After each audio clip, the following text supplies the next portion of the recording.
Hello, hello. Hi Betty, early stream. Yeah.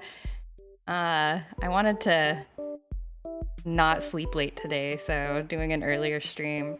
Um which is fine because I'm planning to just kind of quietly work on stuff today. Hopefully I want to try to finish this today.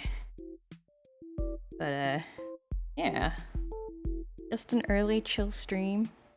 Working on some shading here.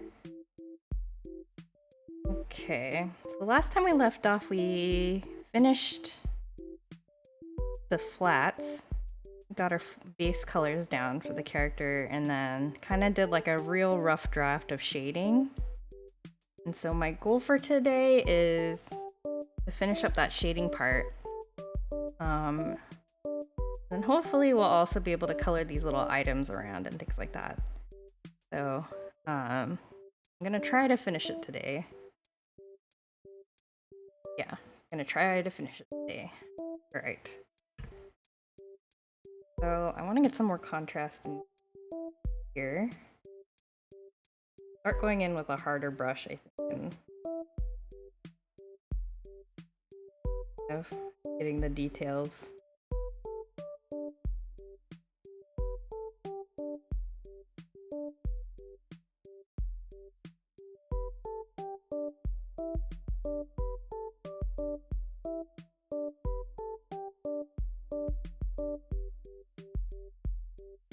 I've forgotten how to color. I don't remember how to do art.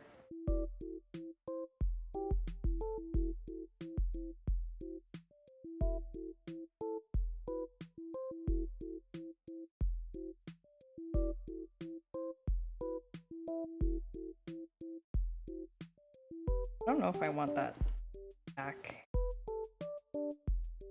dark. Probably gonna go through and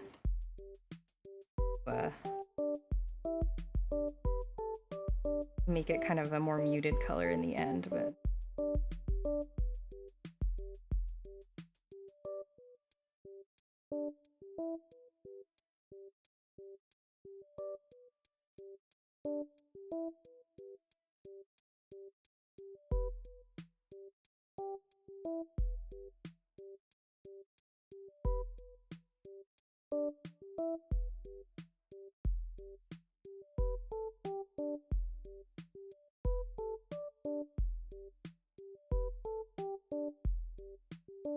gosh, I don't know how to color anymore. I always do this. Like every time I start a new illustration, I'm like, how did I do this? And what I end up doing is I sometimes look at some of my old, like previous illustrations to be like, oh yeah, how I like doing the drawing.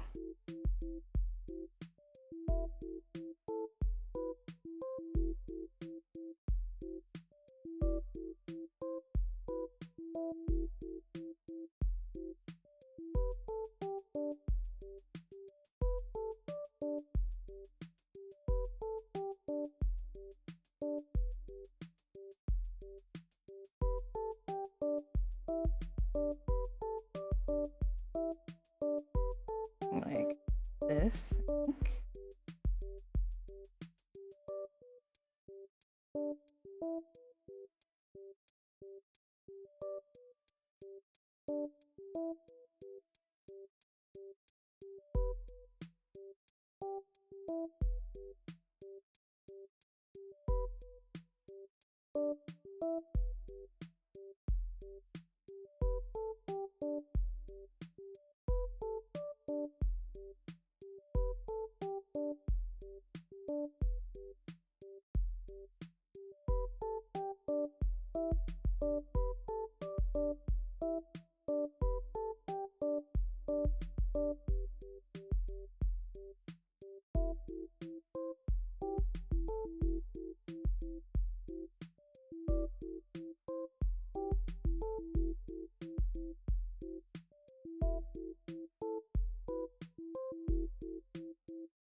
I make this hair make sense.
Good. Okay.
Hair is kind of unusual for me because I usually do kind of like wispy flowy hair, but for whatever reason I decided to do this kind of like rounded bubbly hair. So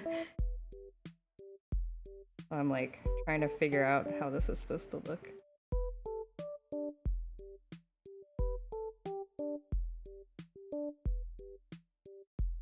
Is this what the shape? I don't know. How do 3D shapes work even?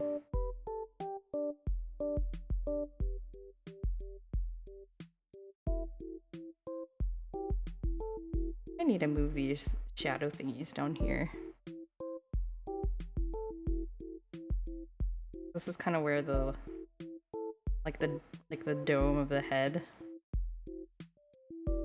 This is where like the spear of the head shadow would be. Gotta painstakingly remove these. Oops. Yeah.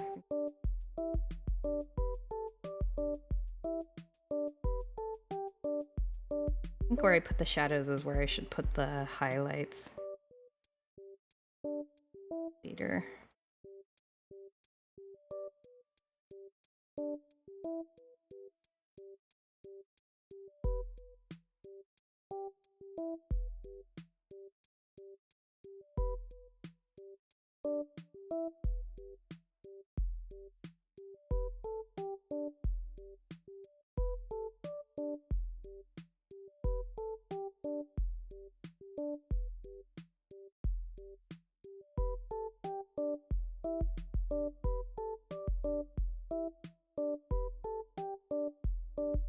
the bangs rounded.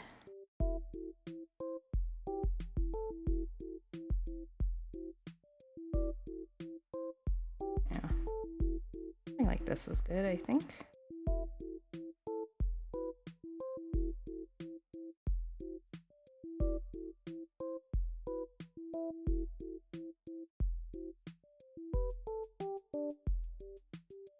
Something like this.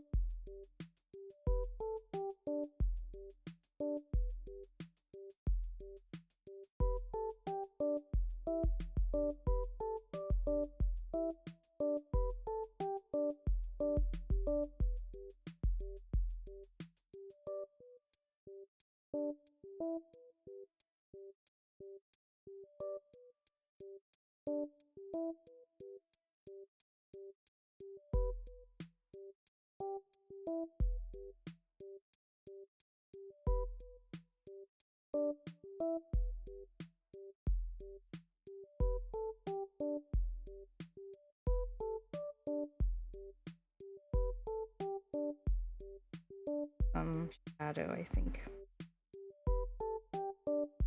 A hair.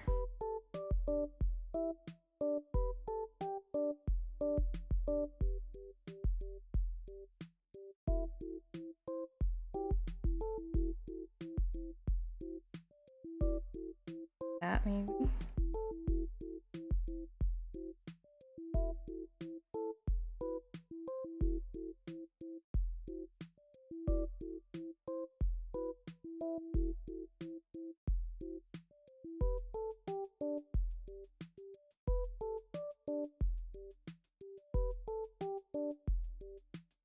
But like, yeah, this is what this hair is missing. Like the root of the hair fading.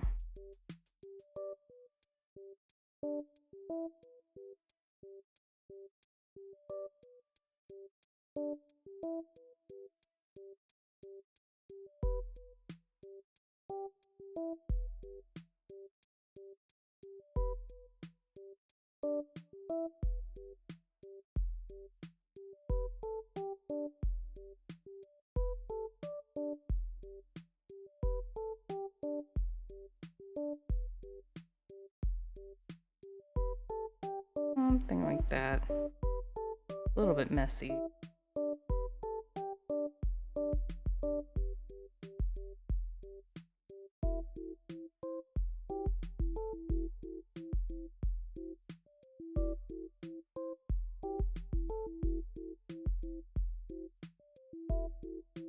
Usually I try to draw it in to the line art, but I forgot this time.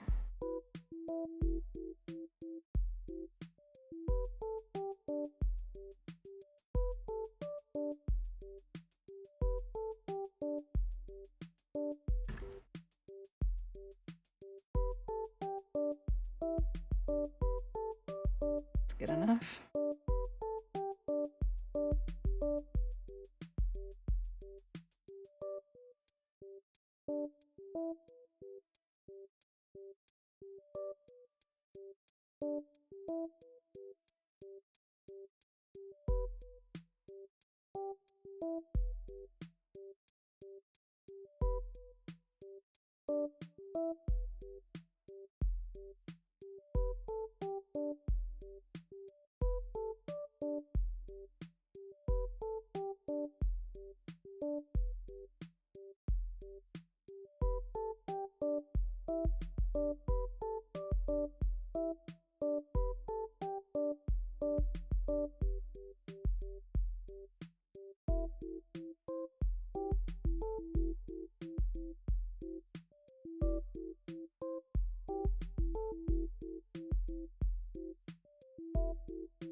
That's good enough for the whoops.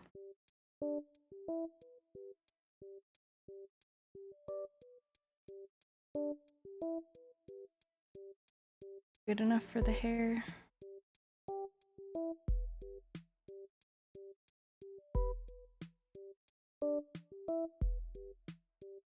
Good enough for the hair.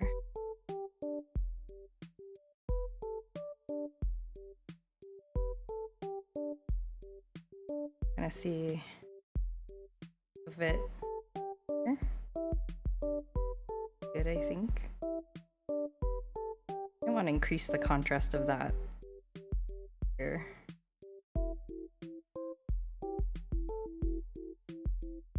But we'll see.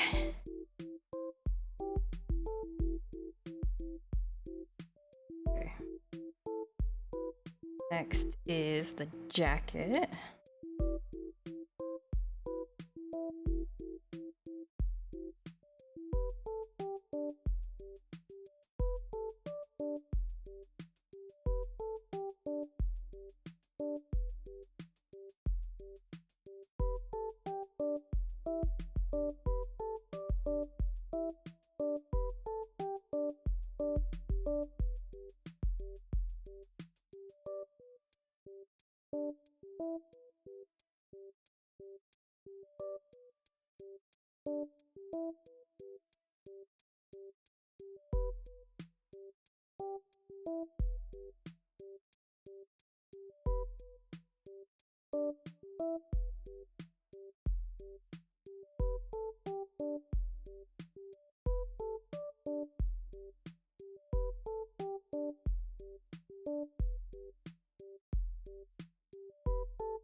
I'm being a bit braver with the jacket, I guess. A bit more high contrast. This is good.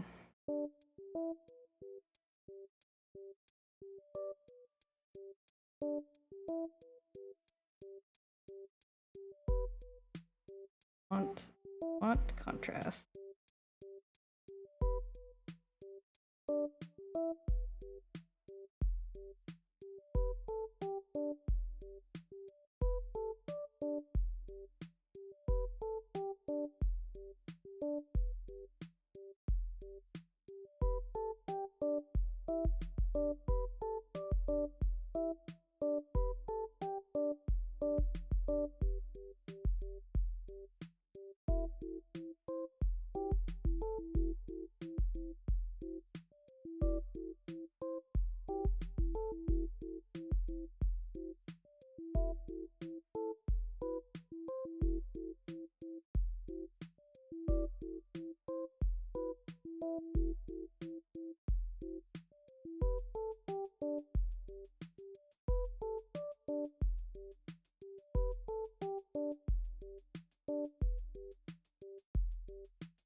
I want this to be the drop shadow of the arm that's being held up.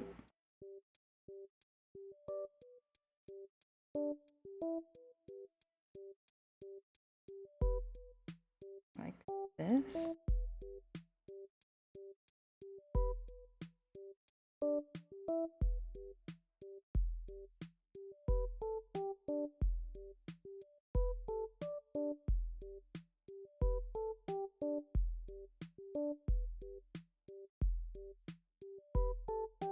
Darker shadow here for where the fold is.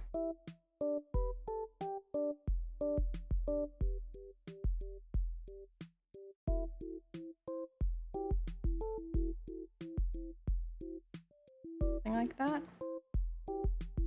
I don't know.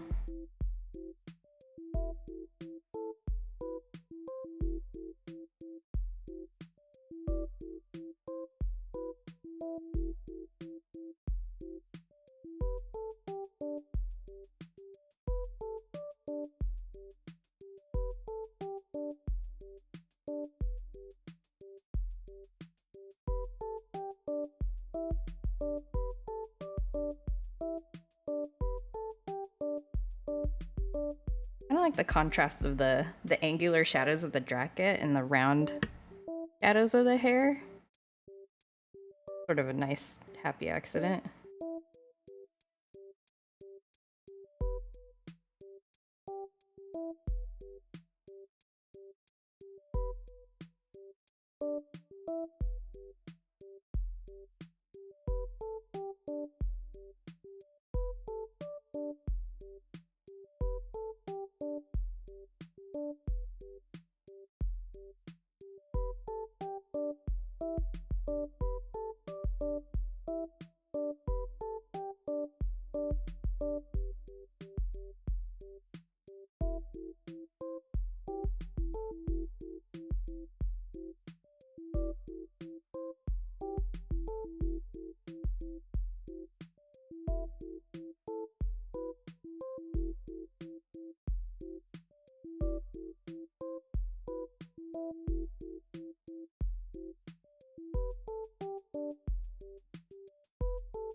Knuckles.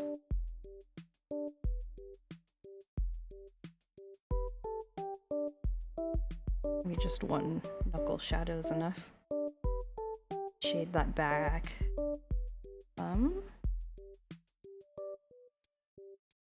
Like this? Yeah, that looks pretty good.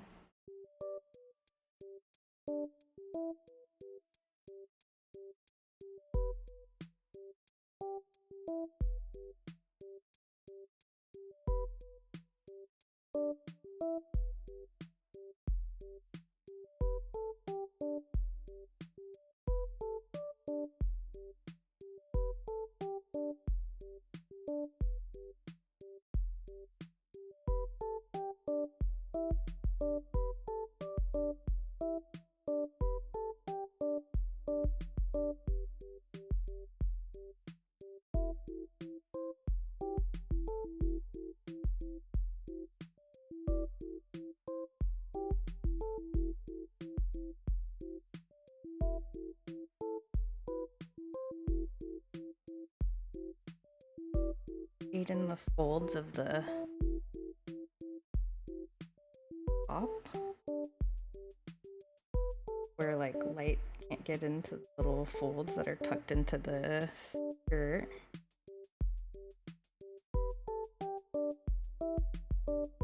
They'll look a little bit through.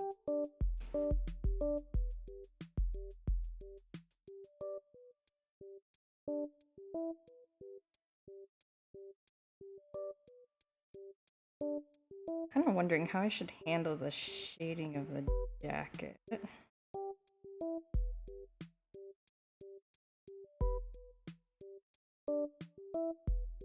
Shading of the arm, that's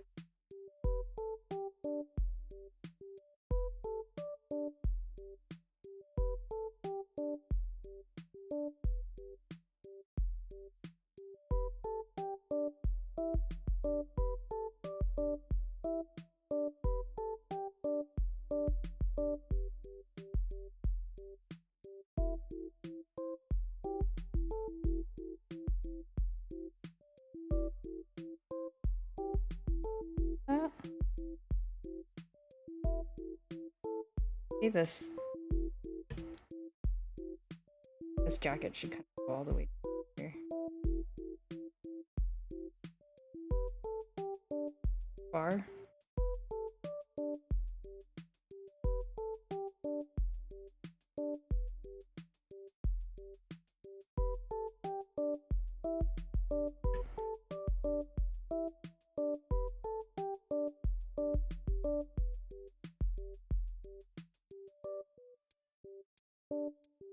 Like that.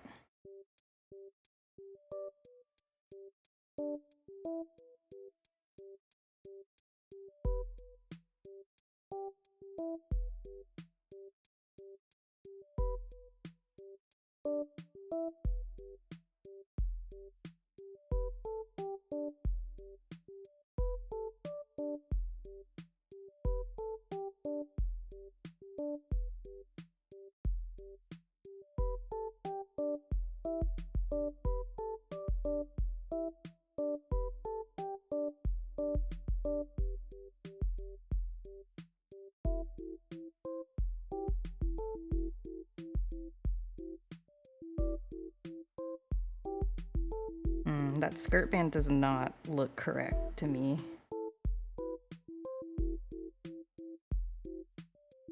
Yeah, because I think there's not really like a direct light source. So there wouldn't be like a strong band of shadow, I think. Be more diffused like that.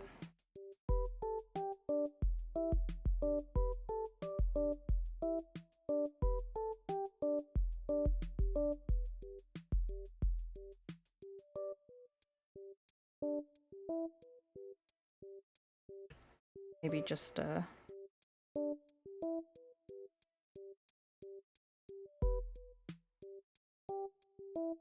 plain old blob of shadow. Maybe? I don't know.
Like this top plane of the skirt should be pretty high contrast because it's basically facing upward. I would imagine the shadows would be pretty strong, and you know, this is pretty light because it's facing the light source.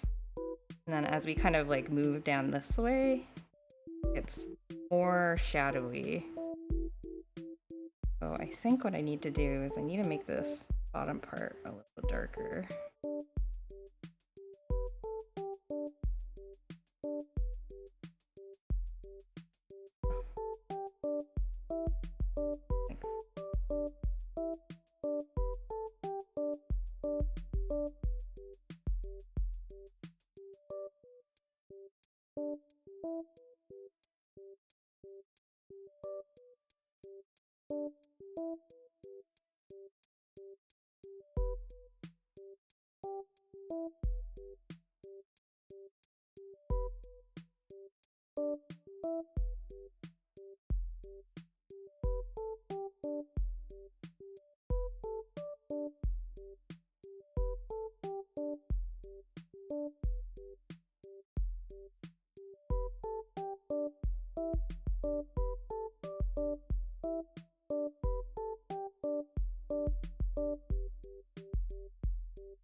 There's a little bit of shading at the edges of the skirt because make it look 3D and not like paper.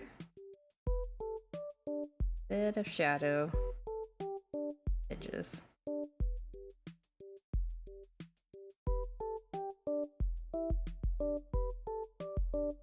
Draw a line there. Or my line earlier.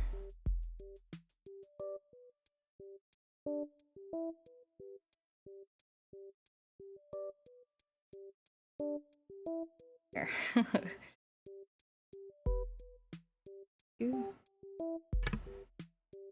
Yeah.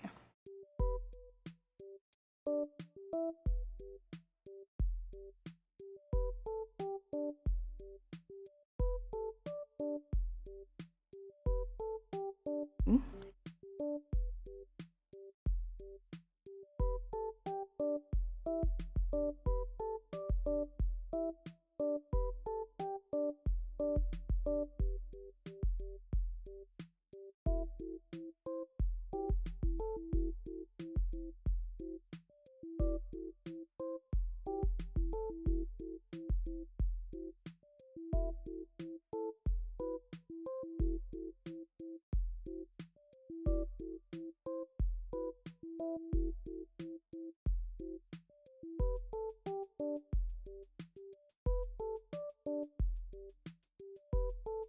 I did a double take because I was like, this isn't a Nintendo song.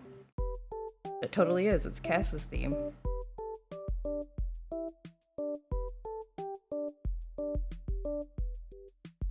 Doesn't sound like video game music to me when I first hear it.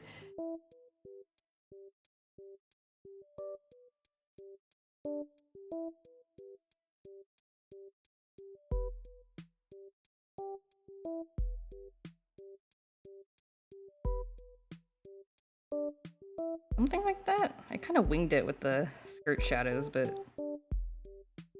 like, pretty cute.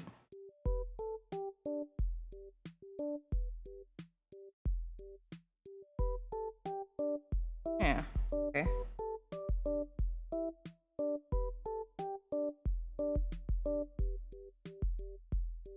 Needs a bit more contrast.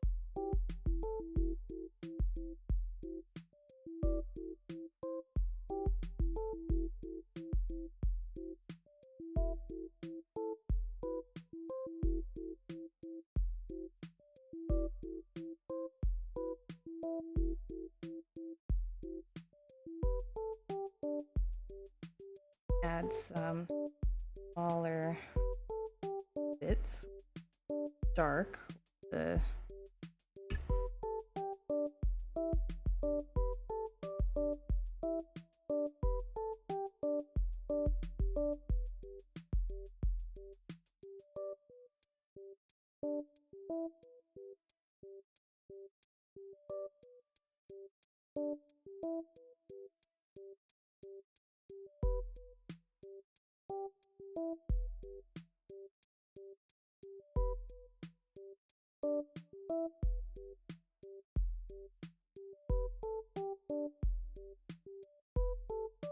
okay.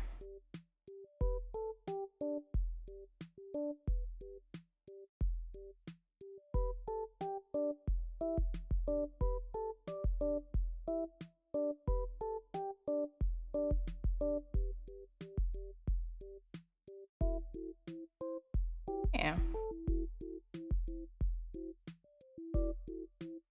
The back leg a bit more shaded.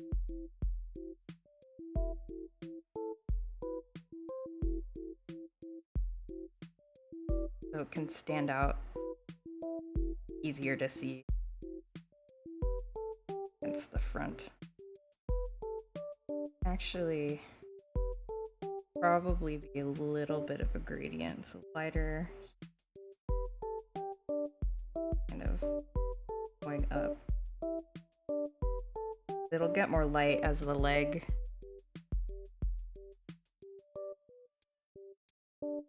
it'll get a little lighter as it, you know, the leg is kind of emerges out from under the skirt. So it'll be dark from here, but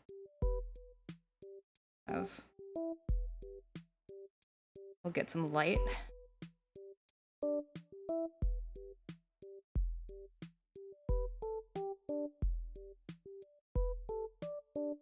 Not quite satisfied with the hair, but good enough. Okay, so I kind of want to test out. I wonder if I can actually. I'm gonna apply a gradient map to the shading. What I'm gonna do is I'm gonna steal the gradient map from the other piece where I use this shading technique and just like copy it over so I have the same kind of shadow colors and use that as a jumping off point. Where the heck is that layer?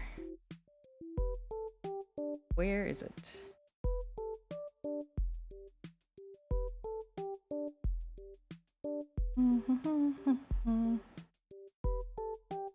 Aha, okay. Okay, oh, didn't want to do that. Copy layer.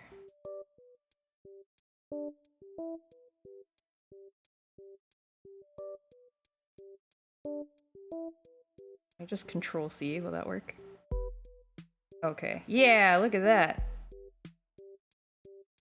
Ah, okay. I think I need a little bit more darks. Well, let's see how it looks in the base color. Yeah, it's a bit purpley.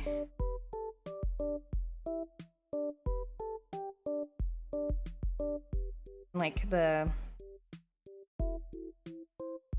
Let me play around with...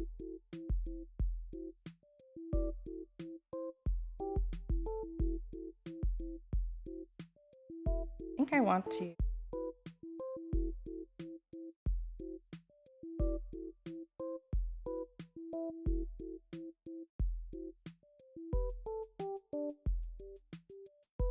The purple a bit...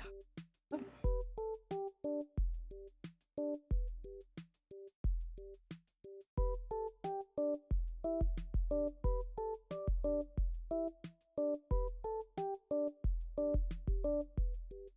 Bit too purple.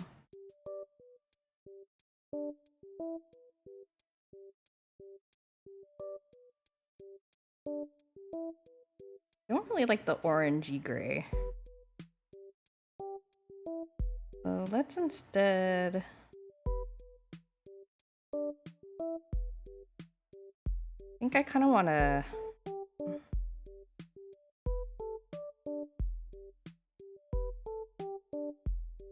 No.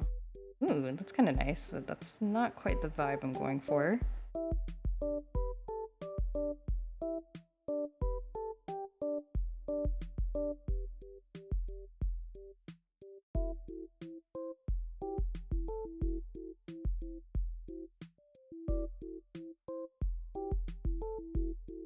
What did this look like? Oh my god. Don't want that.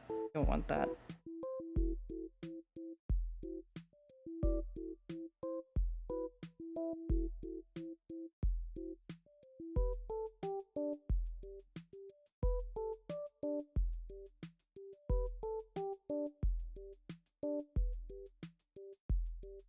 I think this is the closest to what I want.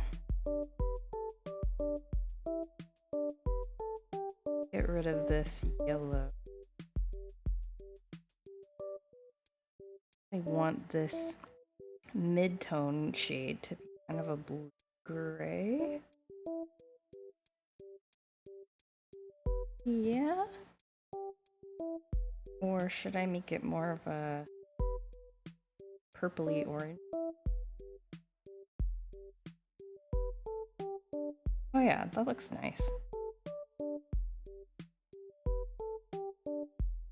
Get rid of this pink color.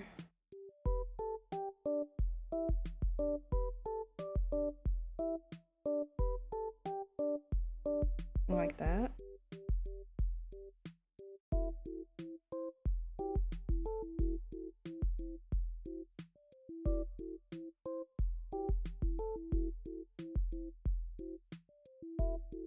Am I happy with that?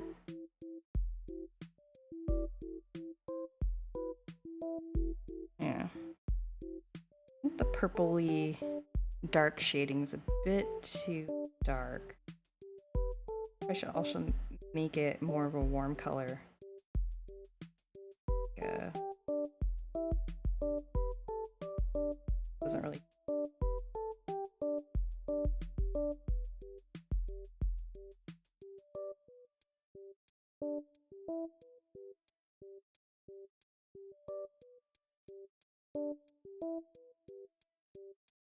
Wait, I think the problem is I don't have too many dark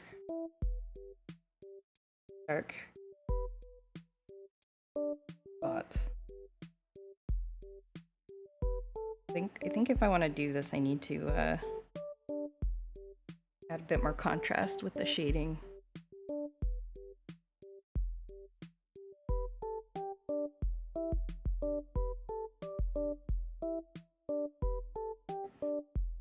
Oh yeah, okay. Okay, I understand. Like here.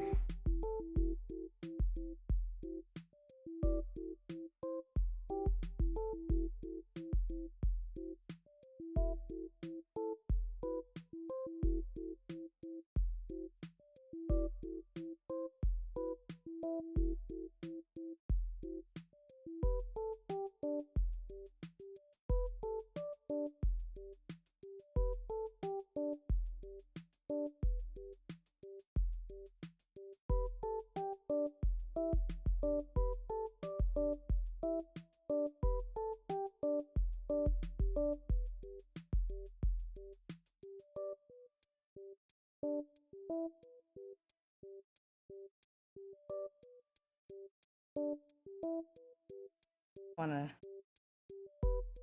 the hair a bit more high contrast. Blob this in.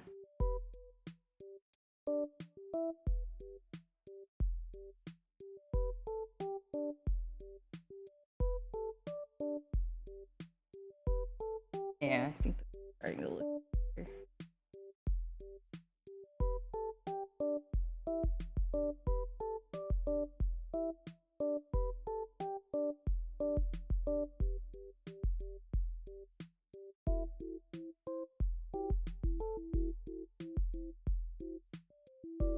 Yeah.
There. Whoops. Accidentally painted some color in here.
Ugh, this hair.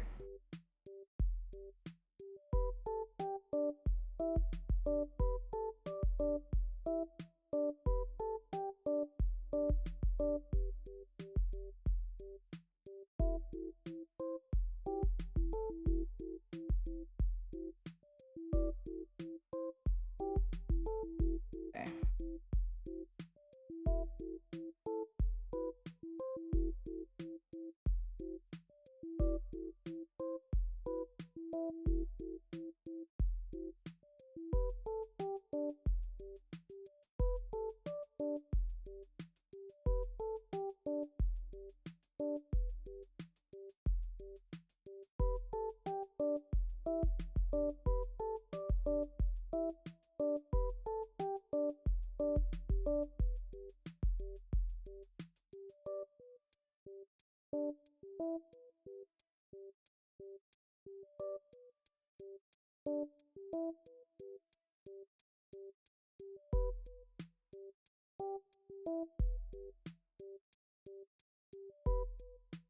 I am struggling with the hair.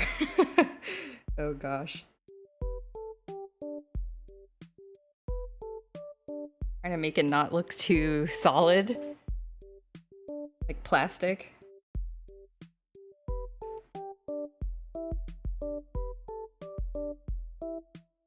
I drew the shape of the hair pretty like round. I don't know what to do. Not my usual way of drawing hair.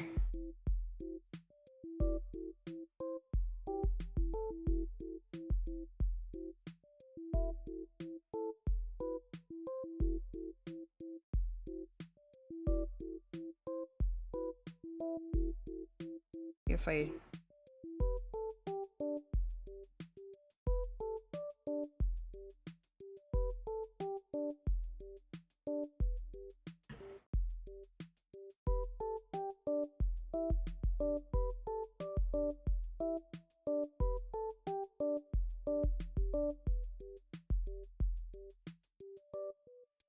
waves, it'll help it look a little less stiff.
Going on with this hair.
this good enough?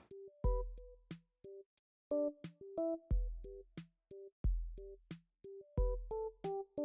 little better. Stop fussing with the hair, maybe. Okay.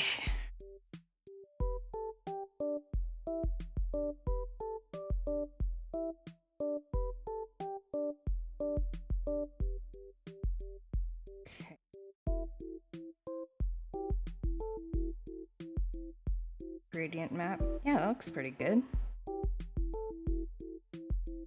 Okay. Now we can go back to the base color and start doing some details.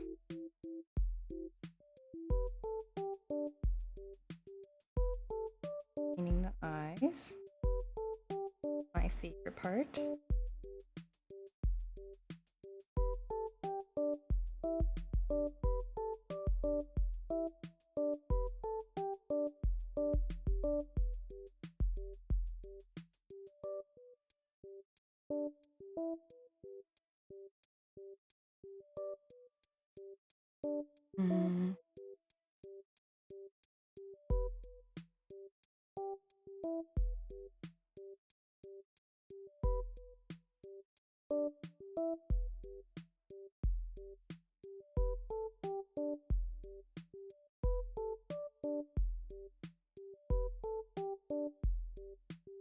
A bit of blushy color.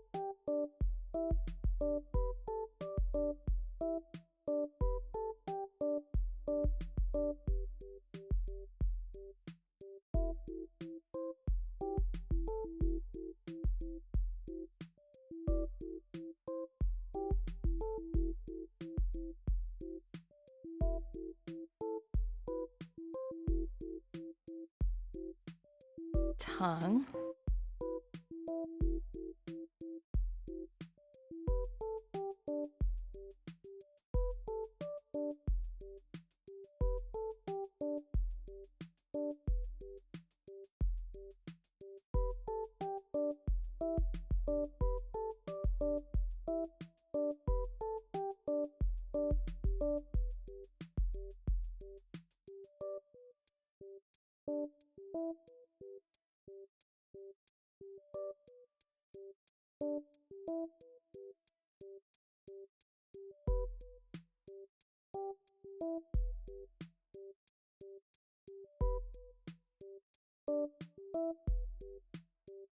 Okay.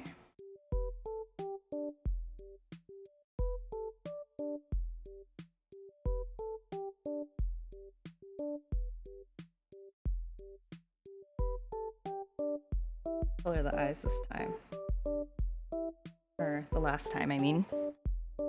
Some purple in the shadows and like yellow highlights, I guess. My gosh, my drawing style really has changed quite a bit.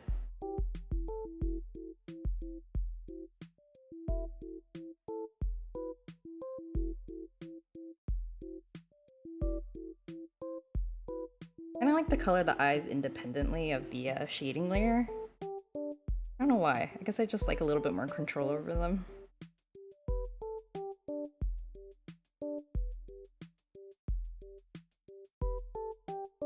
Darker.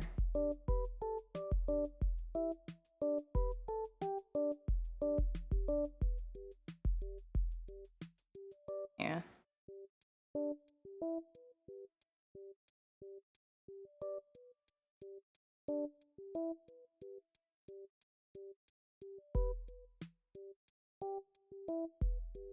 All details that nobody is ever going to see.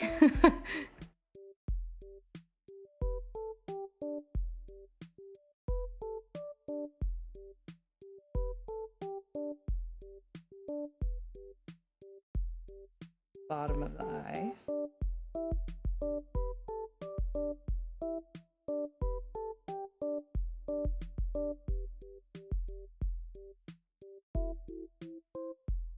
And a reflective layer.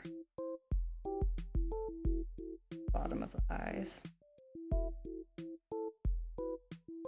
Like that. opacity a little bit. And heck, we can add the eye sparkles now if we want, because why not? Why not?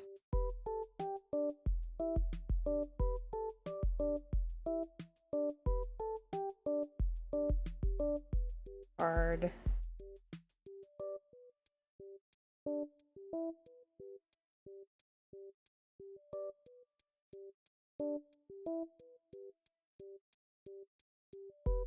I always like adding a little bit of like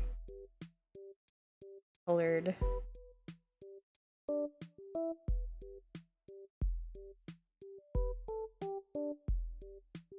high saturation color specks in the eyes because it feels like it's reflecting something in the distance. I don't know. I feel like it gives a little bit of dimension. Yellow highlights at the bottom. Okay. So, simple eyes. Good enough.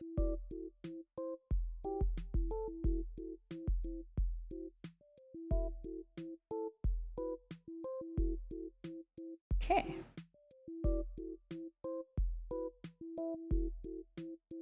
Great.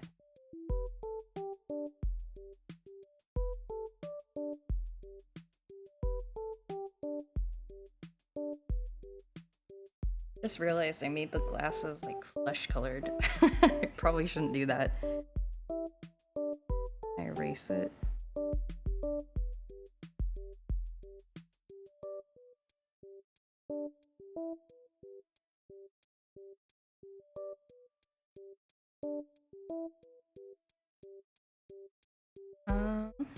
Cool. This is shaping up.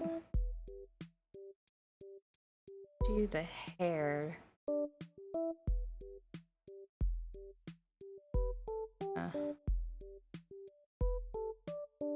First, I think I want to put in a layer of ambient light on top of this.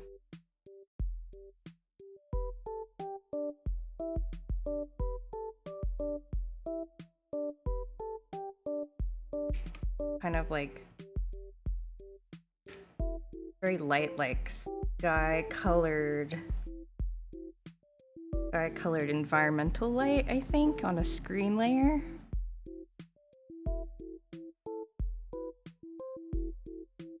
Very soft brush. That's just to kind of like, yeah. That's just to kind of like show where light is hitting from the light source. It's probably hard to see on the stream, but kind of like roughly brushing over the like top facing planes here to bouncing light that's kind of bouncing from underneath this. Have to neaten this up. Eraser in a little bit.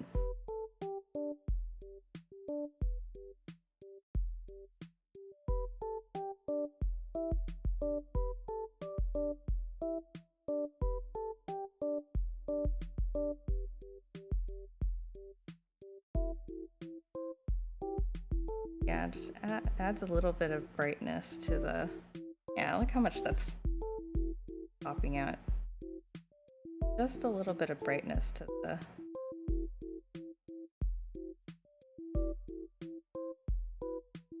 planes of the highlighted. That's not what I want to do.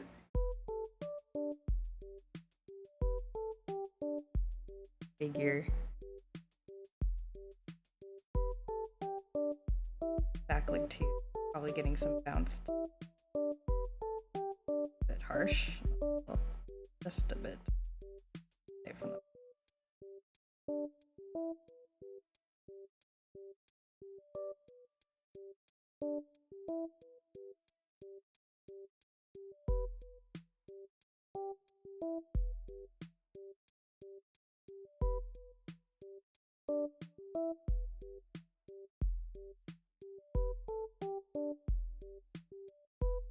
like,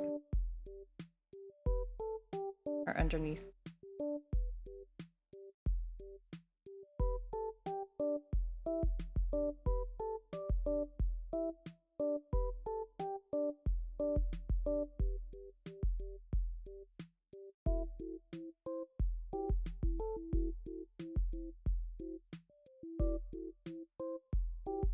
I guess in a sense this is a little bit kind of like a highlights layer, I guess.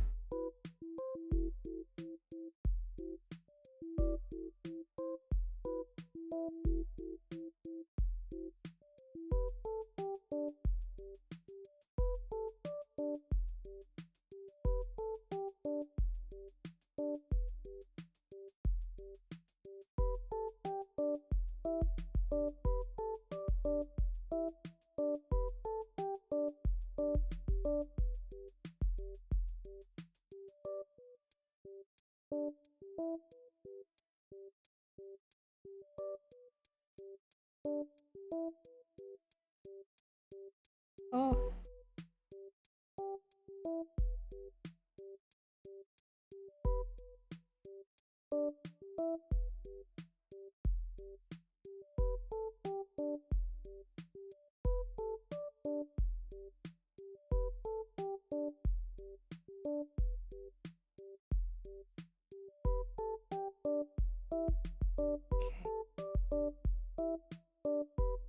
Bit here.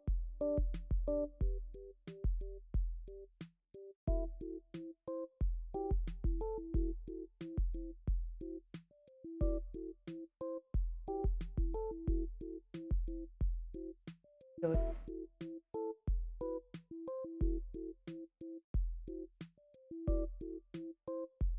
Bounce slide isn't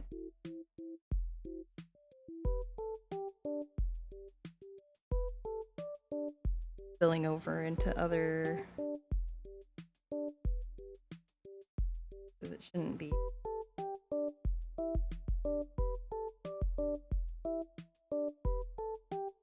It's a subtle thing, but makes a big difference for that.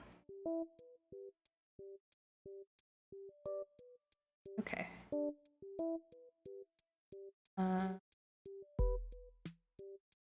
Use some rim light now. Yeah.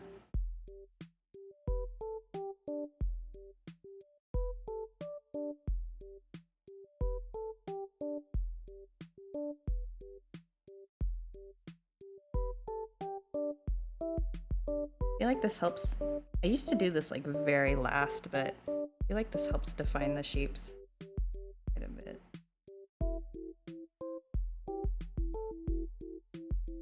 Find myself.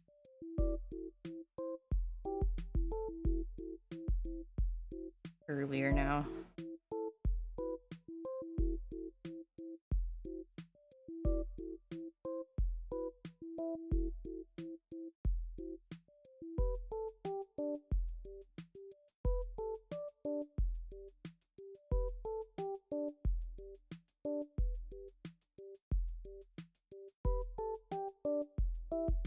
But you can't overdo it.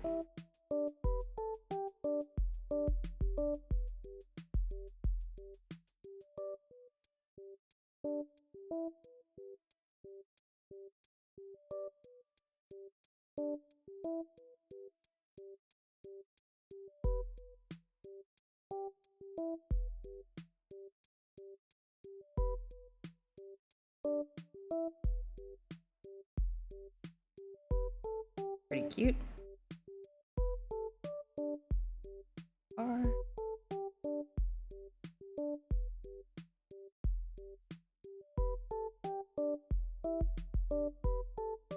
The rim light showing on the arm, like here. This, you know where? Just a bit on the top facing plane of the arm.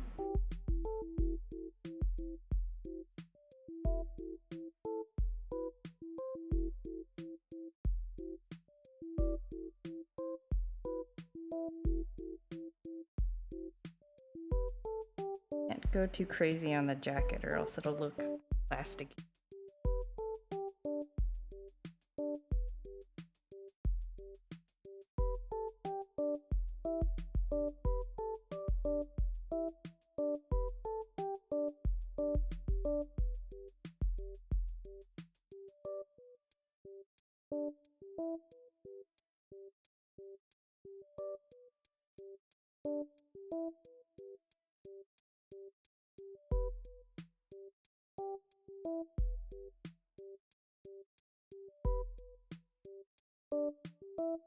Maybe?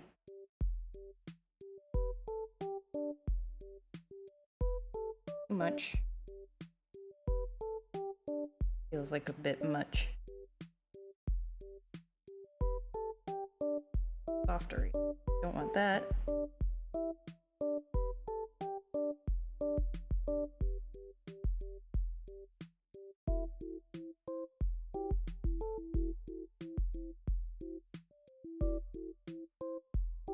That is good.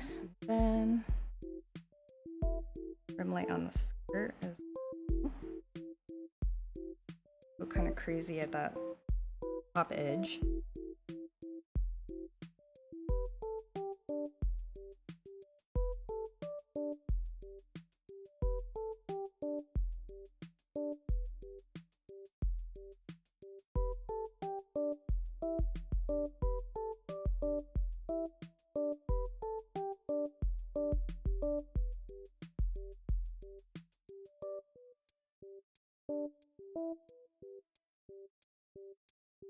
Bit much, I think.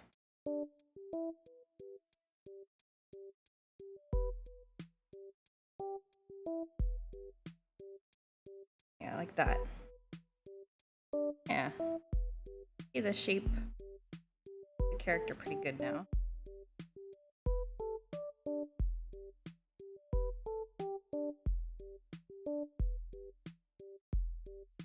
Yeah, okay.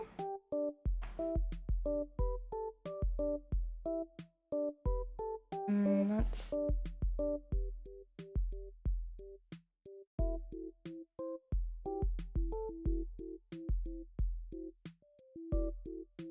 Now I kind of want to go there.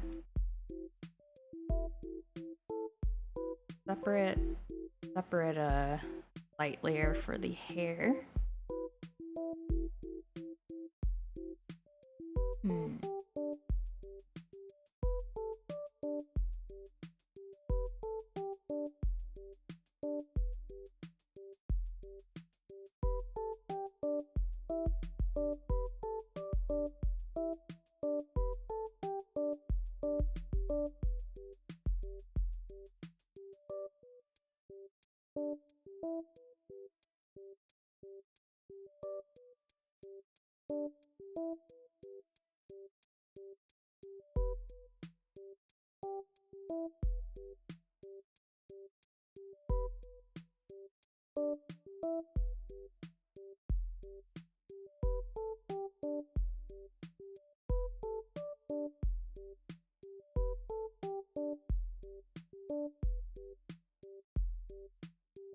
It's just a separate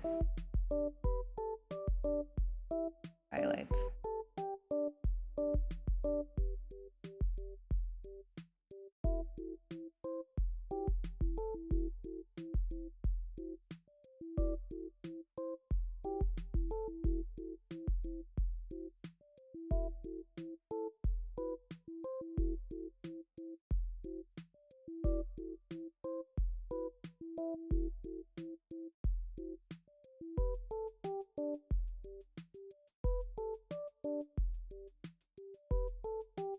And then actually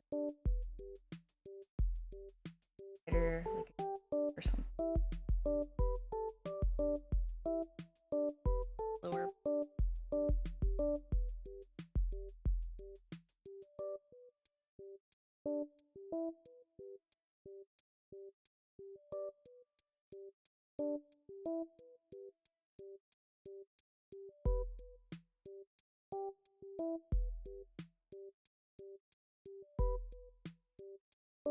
A bit speckly. We can do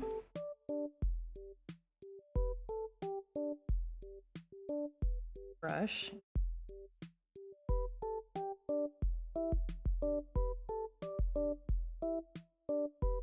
Bit of a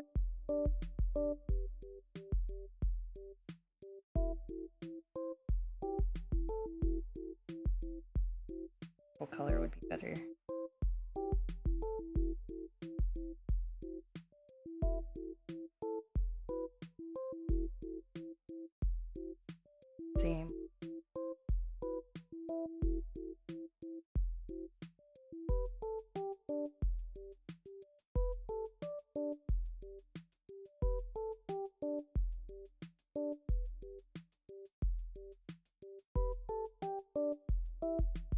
bit of a gradient.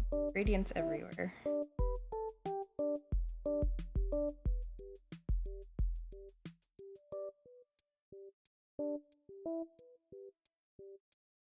Yeah, that looks pretty cute.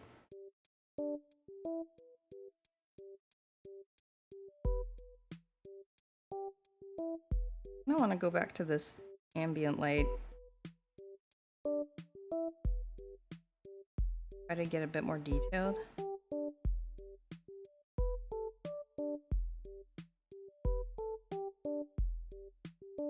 What color is this? Color picked. Light.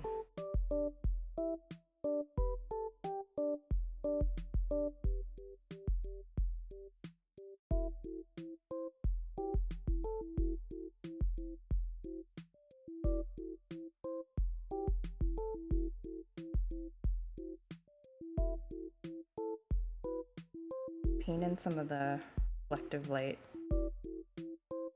here to look more.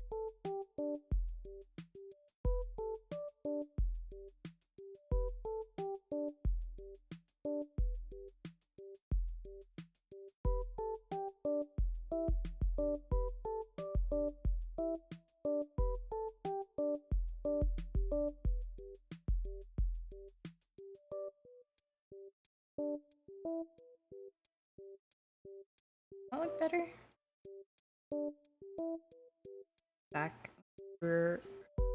Background hair or blue.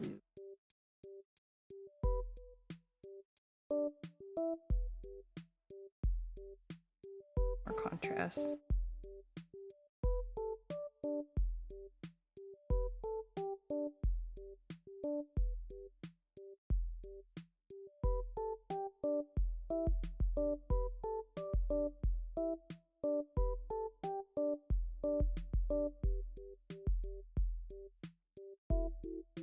I heard a weird noise behind me and I was like scared, but it's just raining outside.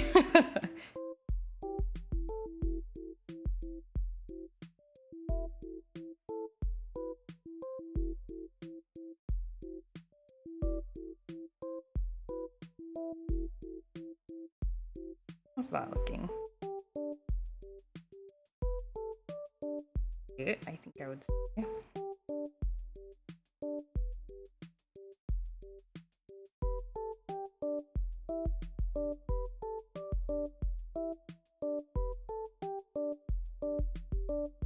I don't want to color correct the jacket a bit. If I just change the base color, will that help?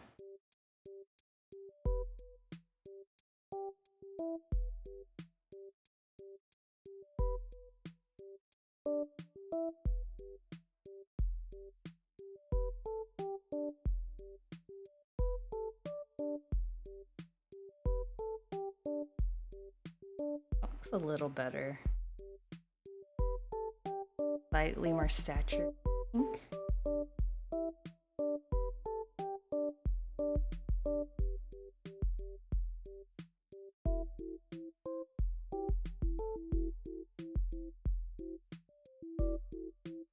That looks a little bit better. Okay.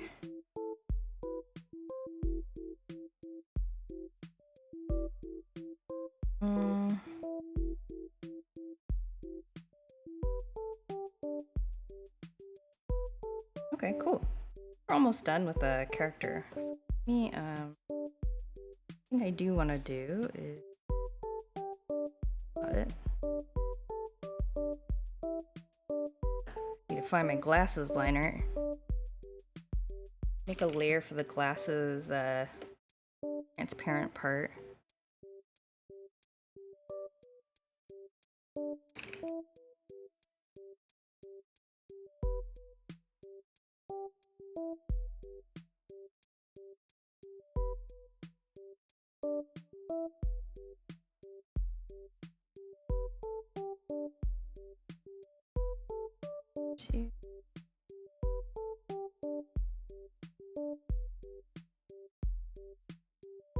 Look at this nerd.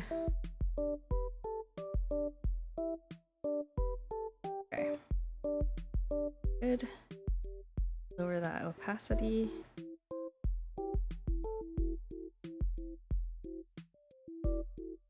Eraser, hard eraser. Can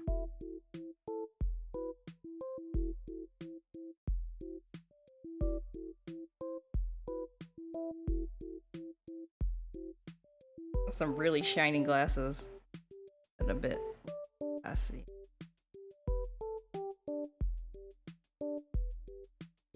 Okay.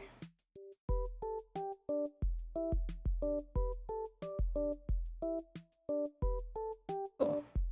So then I think the final step for the character would be to color the line art.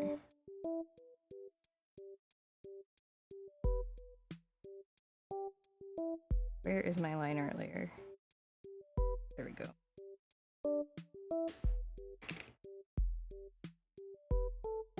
So lock that transparency, and then I like to recolor the line art around different segments of the character with a darker color of the main character,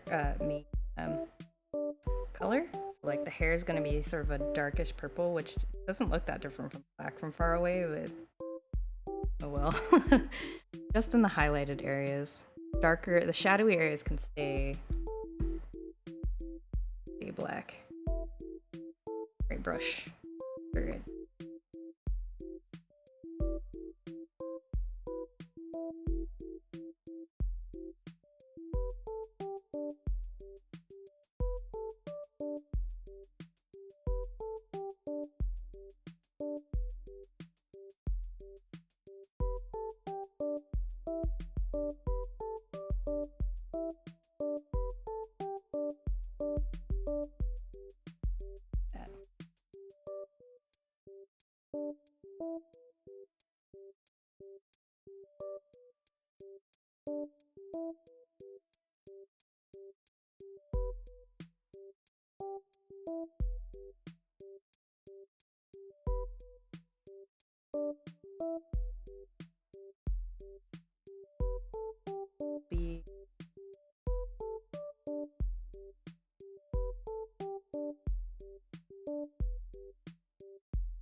Greg, hello.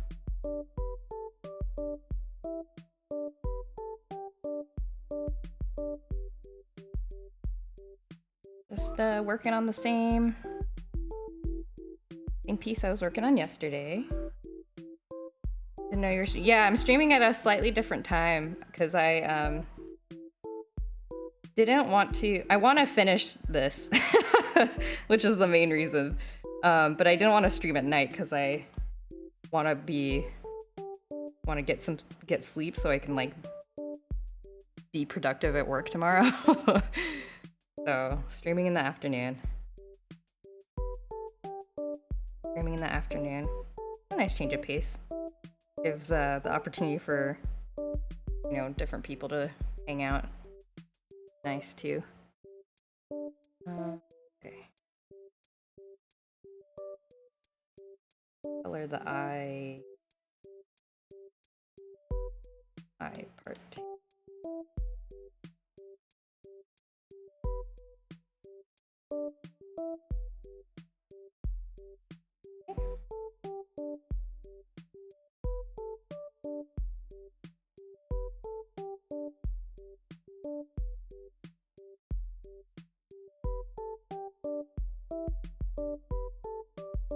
Beanie, hello. Thank you. I'm sort of second guessing myself because this new shading technique that I'm using that I'm not quite experienced with yet, but I'm glad to hear that it looks good.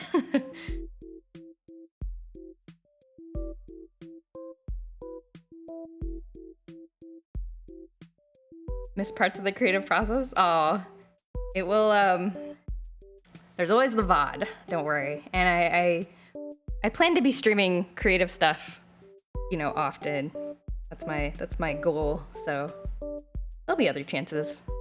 Don't worry. There'll be other chances.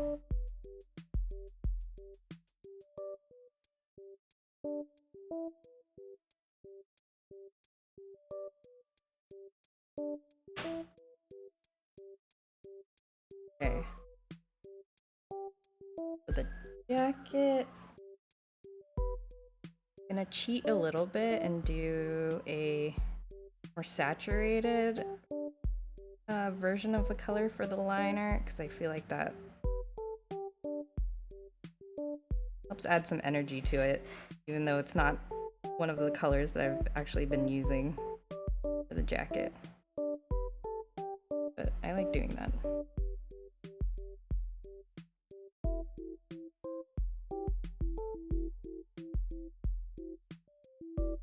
Makes it look like it's illuminated by the light source. I'm forcing myself to work on comms even though I really just want to keep doing my own shows. Yes, relatable. Definitely relatable. Why would that be cheating? I guess it's not cheating, you're right. It's not really cheating. Like I don't know, it's just like a thing I do. You're right, it is not cheating. People should use the tools available to them to make an image that they want to make.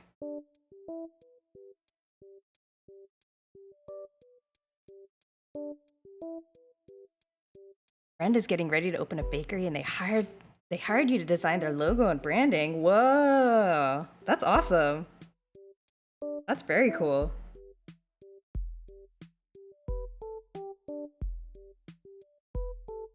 Props to your friend for paying you and not being like, hey, do this for free because you're my friend. That's awesome.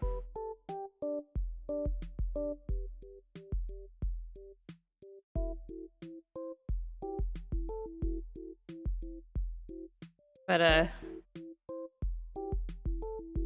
yeah, I'm always impressed with people who do logos. I don't quite have the brain for that.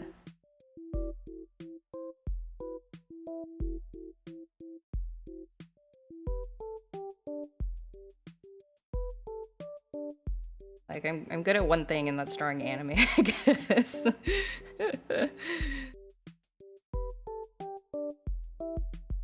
Okay.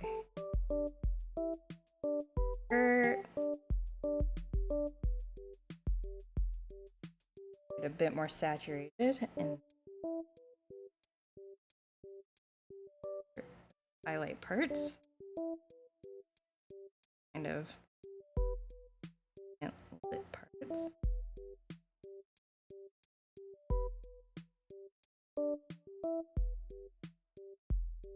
I have no idea how much I should charge though. Like, not only is this my first time doing something for like a capital B business, but also they are one of my closest friends, so you don't want to charge them an arm and a leg, you know? Yeah.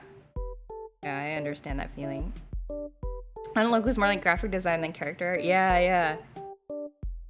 I'm sure there's like transferable skills, but you know, you have to think about it a little bit differently, I guess.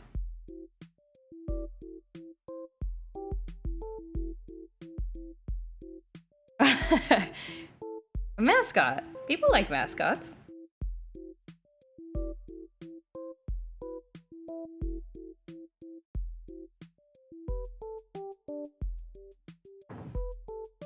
Just realized this. I need to shade in this.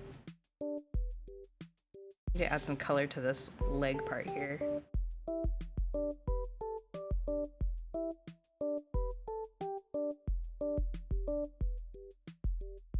Reflect the shirt color.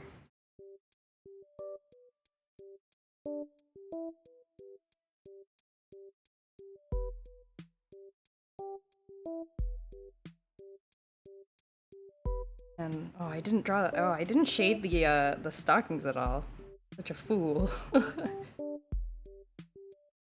Should do that on the shading layer.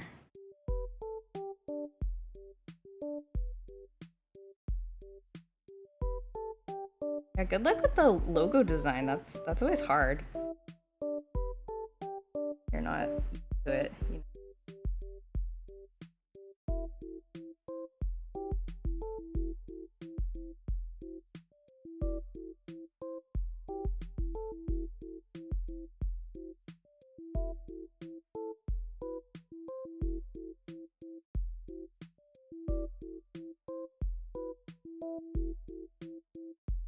Yeah, and I always feel like whenever you're working with like family or friends, it's always difficult charging them because you're like want to be nice, you know, because they've been a good friend to you. But at the same time, you don't want to be like working for pennies either, right?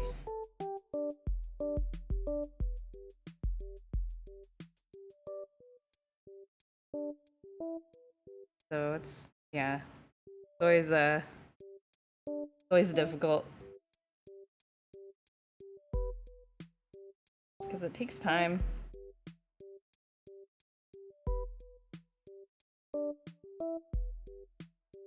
Yeah, especially for something like branding, you know, like you're gonna you're basically making them you're basically making the face of their business.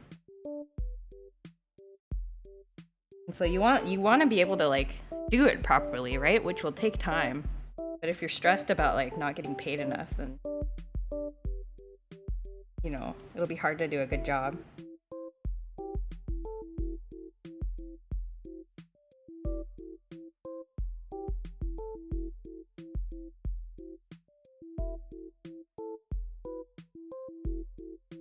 How stockings look? I don't think it's so shiny. More of a whoops.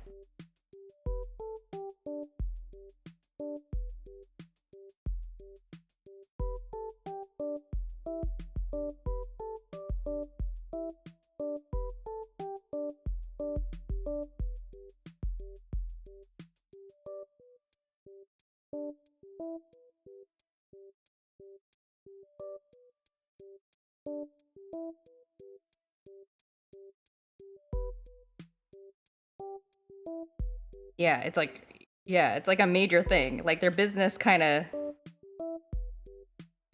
not I mean not quite depends on it, but it's a big part of their business, you know.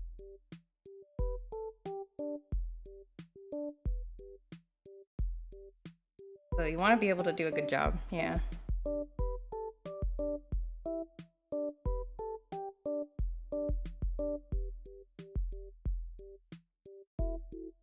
I made the stockings a bit too.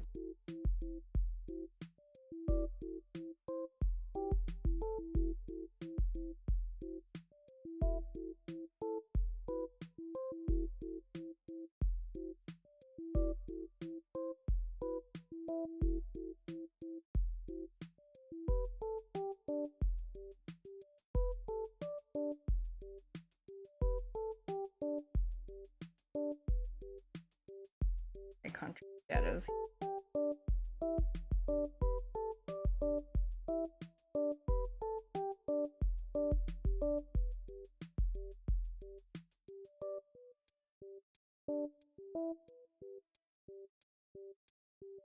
That looks a bit.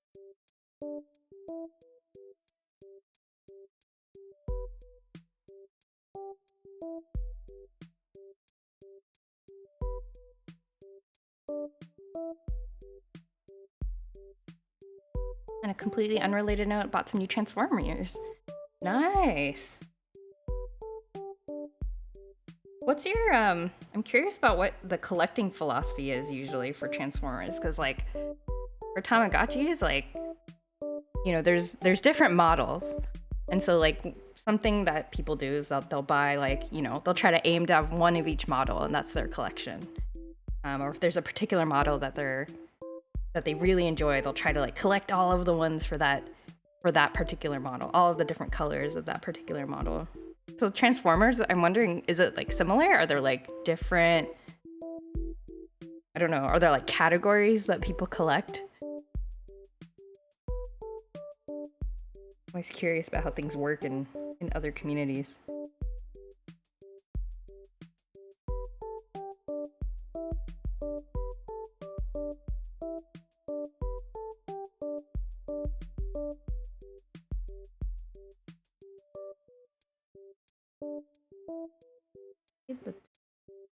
The lighter gray.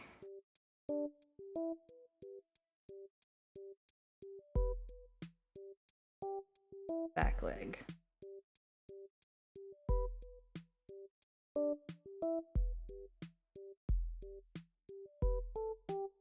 looks pretty good.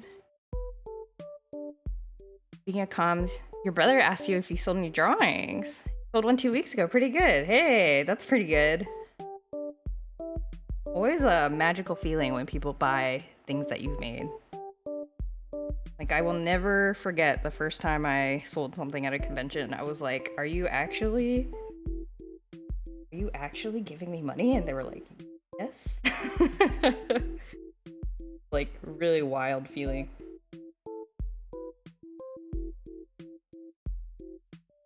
It's pretty weird. Yeah, it's like a weird feeling. But it's a very exciting feeling.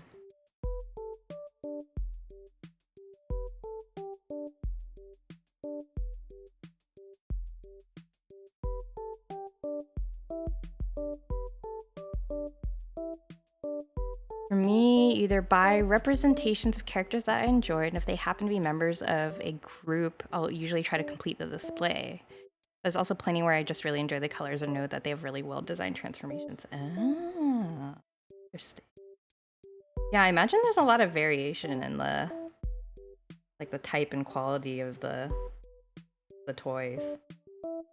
Such a far-reaching franchise. Very interesting. Oh, I just realized I want to put like a pink highlight in the hair.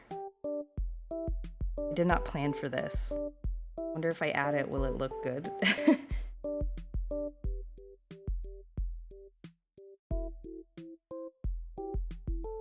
Where would I even put it?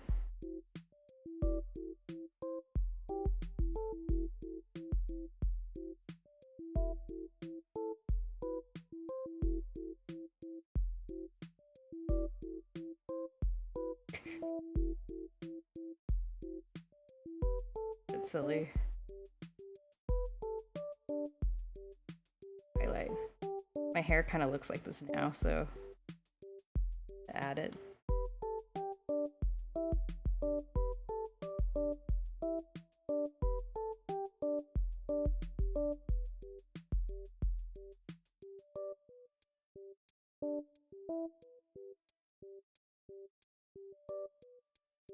Oh, wrong side.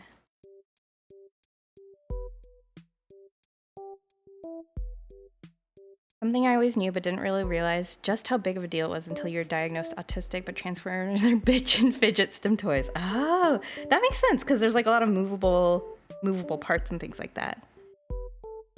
Yeah, obviously some are better designed than others, and then you have multiple sublines that are targeted at different age groups or designed to do different things. Right, because like, you know, like a small kid who really likes Transformers might not be, you know, they might be too young for like a really complex toy, so you gotta make like simpler ones too, right? They probably have to make a variety of lots of different kinds of things. That makes a lot of sense. That makes a lot of sense.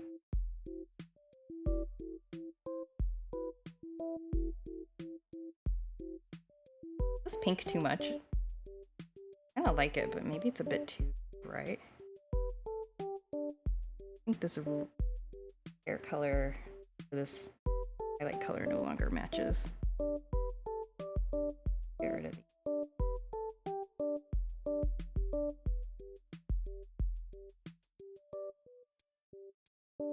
Joy has tied hair, while Jojo, like your avatar, has untied hair. Yes, my multiple personas.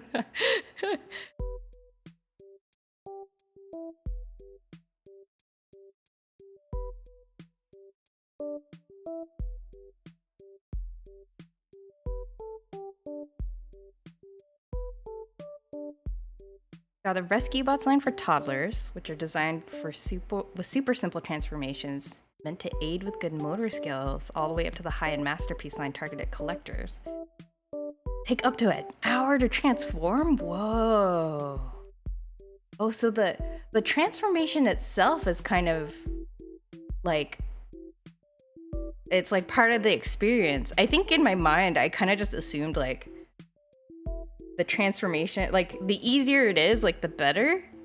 But maybe that's not necessarily true.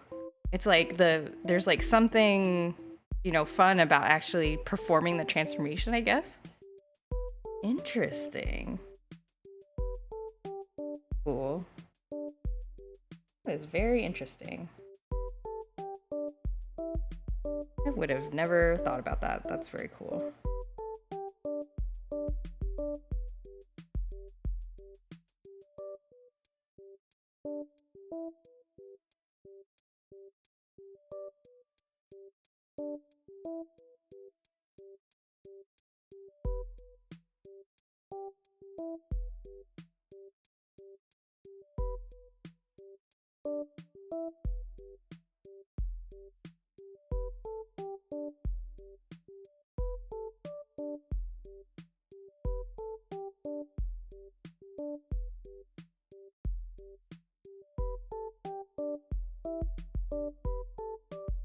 Not really a matter of whether it's easy or difficult as much as if it's just an enjoyable experience. Right. Like, because you could have something very easy but still enjoyable. You could have something very hard but still enjoyable. And then you could have something that's like really hard and it's kind of a pain and nobody really wants to do it. And that's like less fun. Yeah, that makes a lot of sense. Very cool. Okay, I think I'm done with the like character colors. I think next work on the little, like, I don't know what you call them, little items scattered around. We save that. Most people are actually stepping away from the aforementioned masterpiece toys because they're such a ball ache to deal with. You want to just put them into a single pose and never touch again? Oh, that makes sense. And they're so expensive. Like, I always feel I had my family had like a Transformer, like an Optimus Prime toy when we were younger. And it was like, I don't think it was like super complicated or anything, but I do remember playing with it and being like, I am going to break this. I'm really scared I'm going to break it. And so, but the more expensive ones, like that feeling must be even more, well, I don't know. Maybe if you're more experienced, you're not as scared. But I remember feeling like as a kid, even with something, you know, it was kind of like a relatively less expensive toy, I think. It was kind of scary. Okay. Whoops. Dragging around things I don't mean to drag around. Okay, this is the color layer for this. Okay. I'm blocking colors. Watercolor palette. And you got an idea for a drawing of JoJo and Joy? Do it! I would love to see that. I'm a kind of, I mean, I would essentially be fan art, right? Which is like blowing my mind. Blowing my mind. Color's marble. He's kind of this like red-brown color. Plenty of examples of Transformers that look really cool or show accurate, but transforming them is either a pain or doesn't work super well. And there's also a number of them where folks are like, this dude looks kind of boring, but the transformation is crazy fun. Interesting. Interesting. And, you know, this is like, never would have thought about it. Never would have thought about it. But it makes so much sense now that you're talking about it.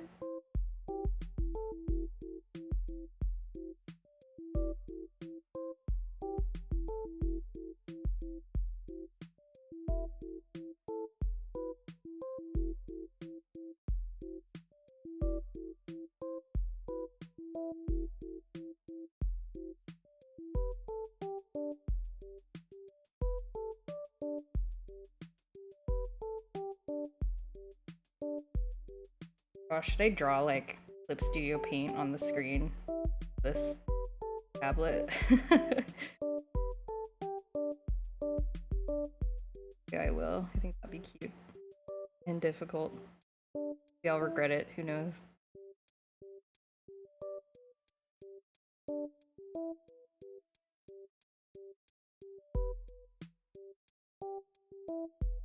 You should buy some Transformers. I can link you to some good ones. You should let me show you some of the cartoons. Also, the comics are really good. You should let me talk about my special interest. You fell into my trap.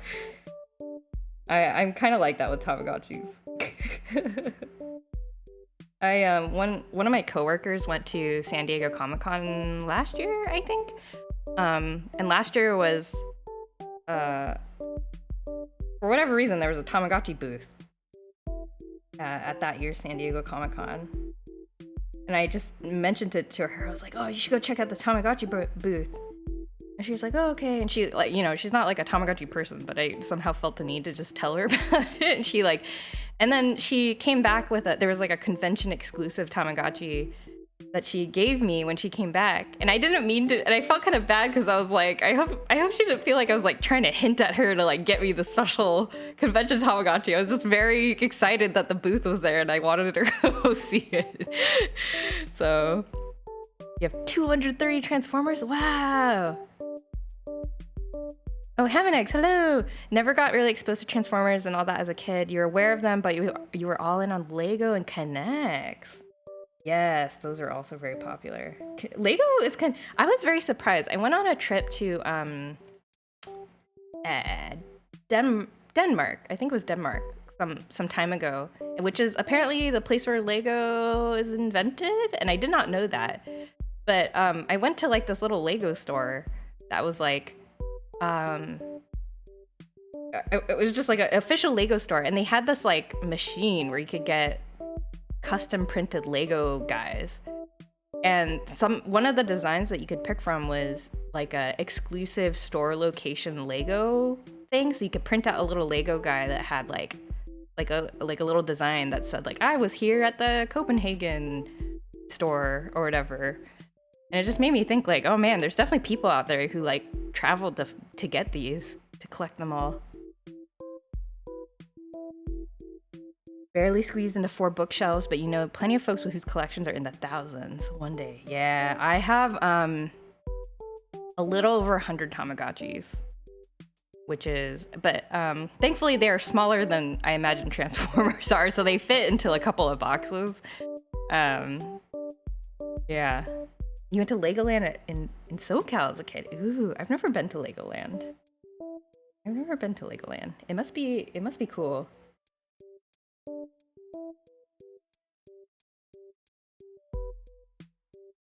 Land of Mads Mikkelsen and Legos.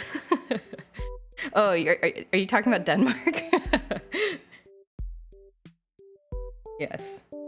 Land of Legos. I did not know I felt a little bit like ashamed. I was like, "Oh, I'm traveling to this country," and then like did not know one of the main facts you should know about that country. Because it's the origin of one of the most popular toy franchises in the world.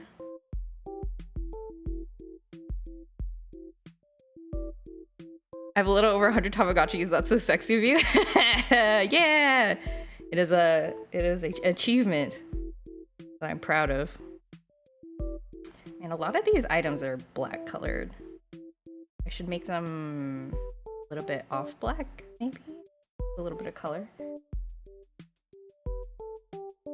This Tamagotchi is gonna be this like violet color.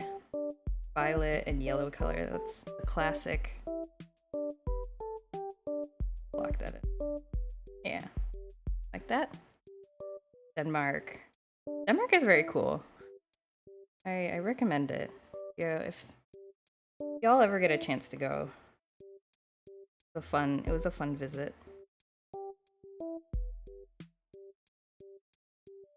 For some reason, when I think of Tamagotchis, the first color that comes to mind is always pink. Yeah, it's like there's like a particular color that I feel like is in everyone's mind. It's like the purple, and it's like the purple. It's not really purple or pink. It's like a magenta one. That like it was like the most common version, I guess, because I feel like everyone seems to remember that one. When you think of Tamagotchis, the first thing it was death. That is also true. Also very true. Yeah, I used to be like really good at taking care of them, like checking off like the different versions that, or the different, like, you know, creatures you could grow them into, and like trying to collect them all by growing them all, and I don't know. I got busy, I guess. A lot harder for me to do it now for some reason.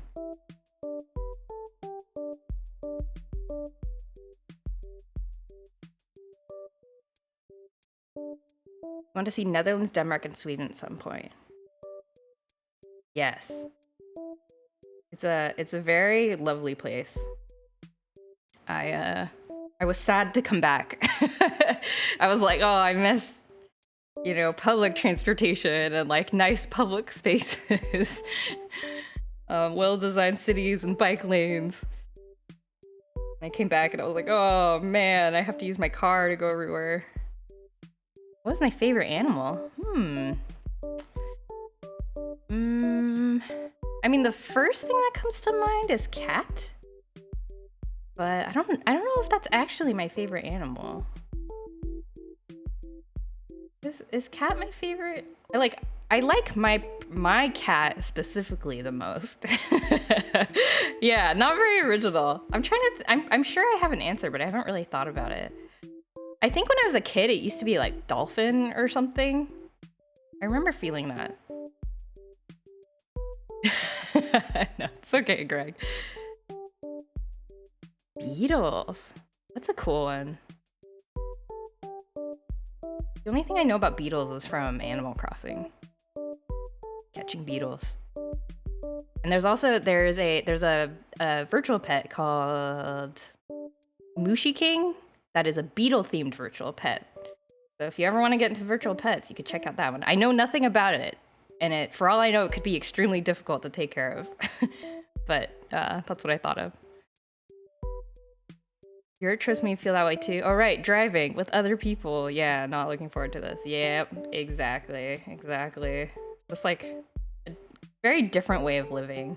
And I'm sure there's things about, you know, people who live there would probably have things to say about like, oh, you know, like other places are way better in these respects. So, you know, I'm sure there's pros and cons, but for the short time I was there, I very much enjoyed the benefits of like, you know,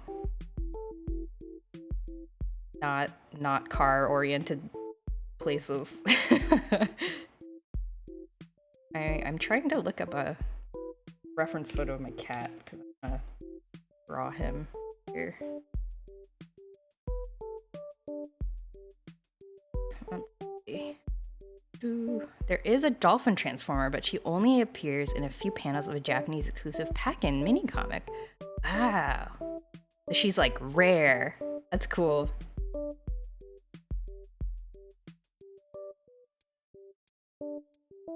I do remember as a kid watching Beast Wars, which is under the Transformers umbrella, I think. Right? If I remember correctly. Yeah, I watched it like every day as a kid. And I have a very distinct memory. When I was in elementary school, I do not remember why I said this, like what the context was. But I said, it's like there's some announcement over the PA system, I think. And I said, that's just Prime, like sarcastically. And I wasn't like the class clown or anything like that. I was just, you know, I was kind of a quiet kid. But I said that out loud and the class like laughed. And I remember the first thing I thought was like, oh, good. Everybody watches Beast Wars. They know what I'm saying and I don't just like sound like super weird. I don't know why I did that. Beast Wars is set a few thousand years after the original 80s. Oh, really? Yeah, I remember it kind of had this like apocalyptic sort of vibe to it. Oh, I might be remembering wrong.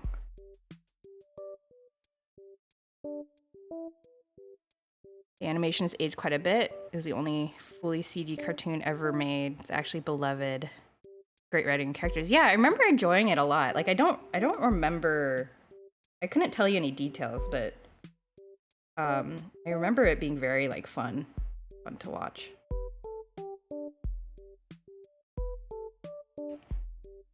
It very much reignited my childhood interest of trains. Meanwhile, my nearest light rail is a half-hourly service. Yep. So true. So true. I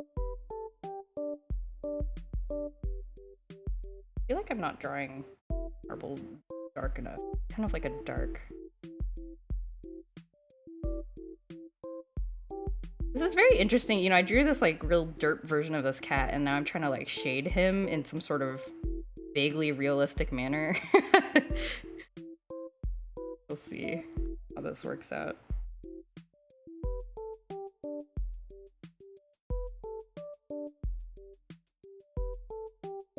Oops. Got kind of like a white muzzle. I watched Beastars when I was on TV and I was like 7. Yeah, I think I was a little bit older than that. I think it was like I was still in elementary school, but it was kind of in like the later years of elementary school. Yeah, it was quite a long time ago.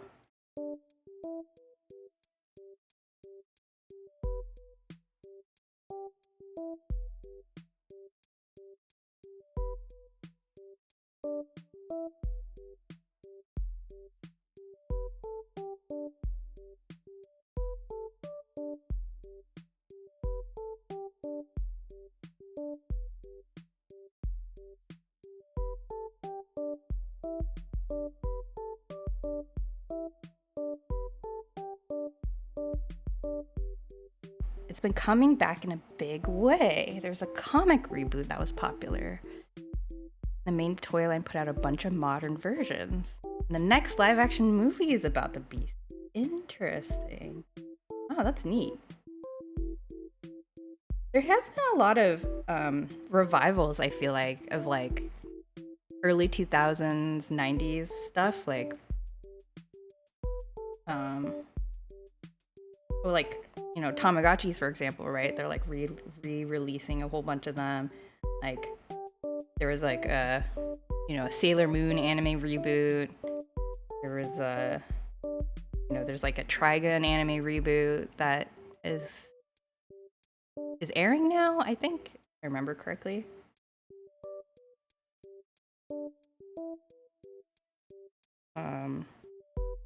What else is there? I don't know, I feel like there's been a real trend in just like remaking things, you know?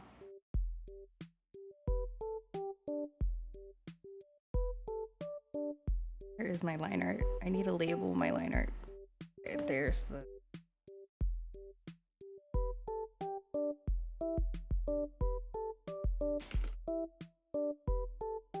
When people get in the age where they have passive income, that's when they start rebooting stuff from when they were kids. Yeah. Yeah, that makes a lot of sense.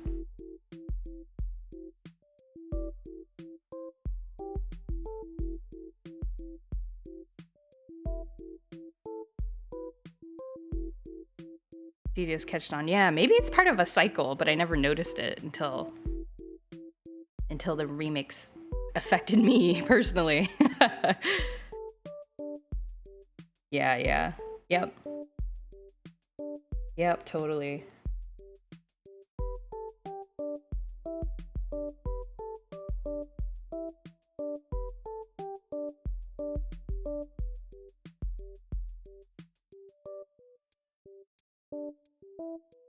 I think it's the getting old syndrome. You hear music in the stores and go, wait, I've not listened to this in like 8 years. Is this popular now? Yes. Definitely.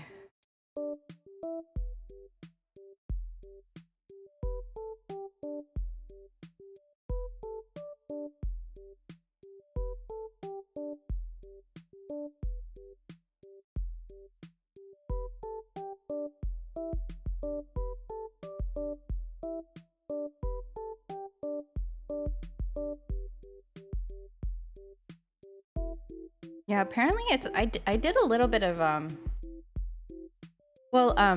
I also am in a virtual community called the Pets community. There's this like old I've mentioned this on stream I think before, but there's this like computer game from the 90s which is virtual pets oriented. And there's still an ongoing community online. There's like a message board, a couple of message boards out there where people still like get together and talk about it. And like recently there's been a lot of like younger people joining the forums and being like, oh, I think it went viral on like the existence of the game. The knowledge of the game went viral on Tumblr, and then like people started finding their way to the pets community. And and then some of these people, they set up websites because that's like a thing in the pets communities to set up a website to showcase all your virtual pets, and they're very like, it's very interesting. Like they make websites that are sort of inspired by 90s website culture. And so there's definitely some of that nostalgia, but it's also very different. And so it's just really interesting to see it like reinterpreted as like somebody, who grew up in that time. But, and then now like, seeing somebody outside of it kind of like it sort of reveals like what they think of it. And it's very interesting. So I've been enjoying seeing that come out more often now. Club Penguin. I was never into Club Penguin, sadly. Though I know that's from that time as well. And I know there's like a whole big thing when Club Penguin closed. 90s web design was interesting, yeah. But it's like in vogue now, Isn't like that's the part that really blows my mind. It's like people want to achieve that again. Like I found like one of the websites for one of these younger people that, was posting on the forum said, like, oh, I set up my website, come check it out, whatever. And I went to go look, and it's like dancing skeleton gifs and like a dark background with stars and like sparkly things, and I was like, man, that is kind of what it was like. And like to put it on there to make it like that on purpose again is very interesting, because that's like the desirable aesthetic, I guess. So I don't know, it's just interesting. Dancing skeletons are never out of fashion. True. Very true. When I was a kid, I didn't have access to decent internet, so I missed out on stuff like Club Penguin, MapleStory, big MMOs like WoW, Toontown. Oh, so that's a big part of my peers' formative years that you can't really connect with. Oh, yeah, that's definitely a big part of the culture that I feel like has still like survived. Yeah, especially with things like MapleStory and like for me it was Ragnarok Online. I didn't play much MapleStory, but the game company keeps remaking it because they're trying to milk the nostalgia for all it's worth. Stumbled across a niche game a few weeks ago. All the mods are Japanese, and Japanese websites are a time machine. Ooh, I should check that out. Yeah, should check that out. I'm sure there's real interesting stuff out there.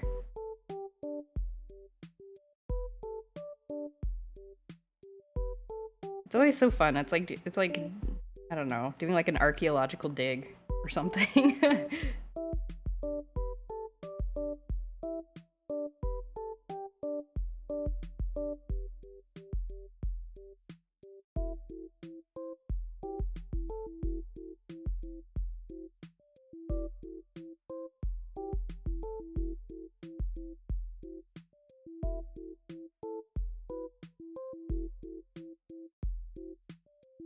The appeal and the simplicity of the early internet websites. Also meme factor because many things look goofy. Yes.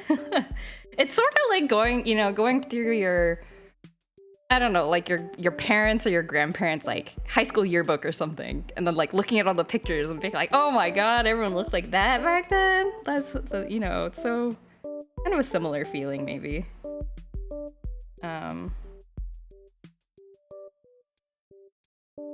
Didn't get your own game console until you were 15, so you could only experience video games by going to friends' houses and watching them play.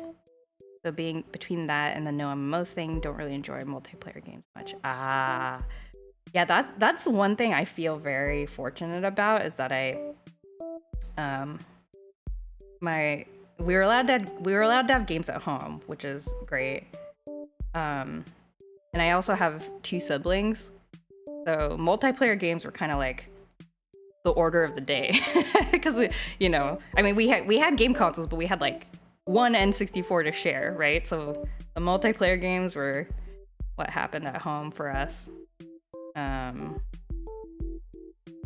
Yeah, so yeah, I always like, I don't know, it was such a big part of my childhood. And so when I meet somebody who's like, oh yeah, video games weren't really part of my, you know, childhood, I'm like, what did you do with your time? I just don't know. It goes to show how much of a, I don't know, an addict I am, a nerd.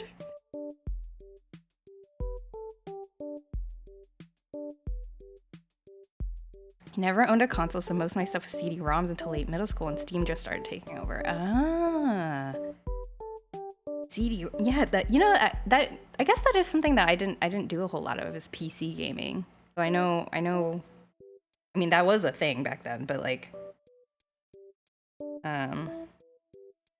yeah, interesting.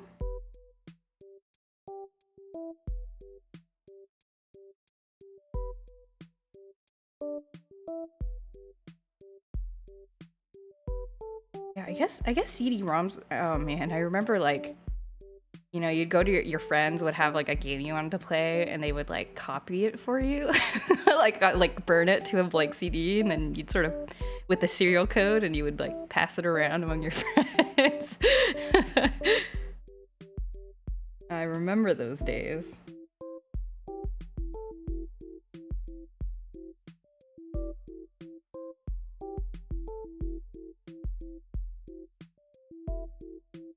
We had a GBA SP and a DS Lite. Yeah, those are. I have a lot of good memories with those. Those are good handhelds.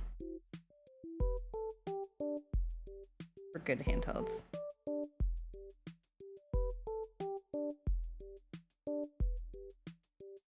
You just sounded so valid to me and so old to everyone. with the CD copying thing. Yeah, I mean that's what was going. That's what happened. That is what happened. I don't know. Maybe it was just me and my friends who were, you know, filthy thieves. Maybe other people will follow the rules, but we that's how we shared our PC games. I also got quite good as a child, like finding games to download and then redistributing them to my friends. When the game would ask you for a code from the instruction manual to make sure you didn't pirate it online. Yeah, exactly. Like you needed the PDF. You needed the like paper. But then, you know, you could find the scan of it somewhere. So it didn't really stop a whole lot of people.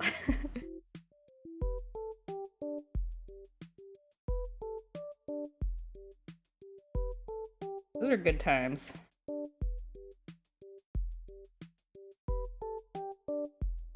I wonder if kids today are still doing that kind of thing. Or maybe it's just technically much harder, so not really. I don't know.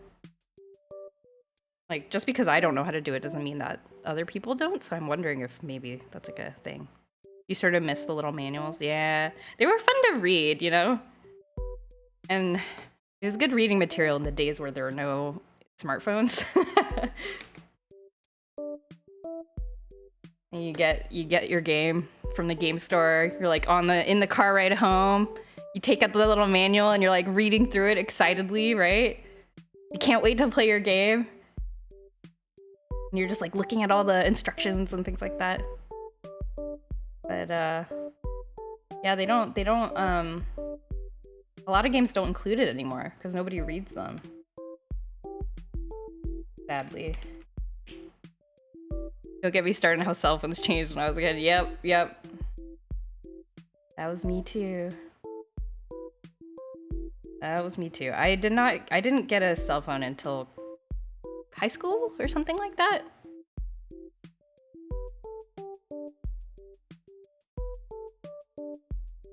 It costs more to include the manuals in every copy. Yeah, definitely. So it makes sense it's a cost, that's a cost that they would cut, especially because nowadays people don't really. Back before YouTube was really big, I would put games in the system just to watch the cool intro videos. I did that too! We had a copy of Sonic the Hedgehog. It was Sonic CD was the game. And it had this really awesome music video with like a song and everything. And we would like put it in and like sing along to it.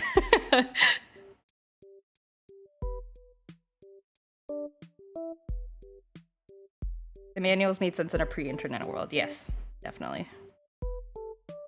Oh my god, I just unlocked a memory. So this is post-internet world, but before, we had cell phones. My sisters and I, we would like for certain games like Harvest Moon, for example, right? You need to be able to look up like, when is so-and-so's birthday and like what items do they like and things like that. We would go to GameFAQs.com and like print out the whole walkthrough so that we could have like a reference book to like look through while we were playing the game, so we wouldn't have to like go on the computer to get it. Yeah, the song, if you're strong, you can fly. You can reach the other side. Yes, exactly. That is the exact song I'm thinking about. You got one in middle school. A clunky flip phone. Yes, I also had a flip phone. Around that time, people started having iTouches. Kids have phones practically as soon as they're of school age, and it's like a lot of money to make a kid responsible for. Yeah, I would get nervous. Like, I don't have kids, but if I did, I would be nervous giving a kid a phone. But, I can also imagine, like, as a kid, there's kind of a social pressure, I think, to have a phone, I feel like. So I imagine parents probably feel bad, like, not giving their kid a phone. So I'm sure there's that to consider too.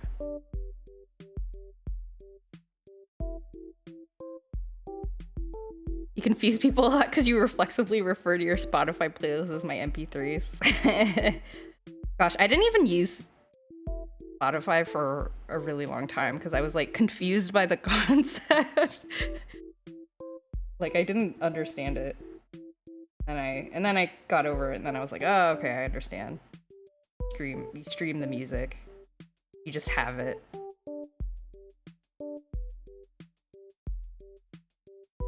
That makes sense.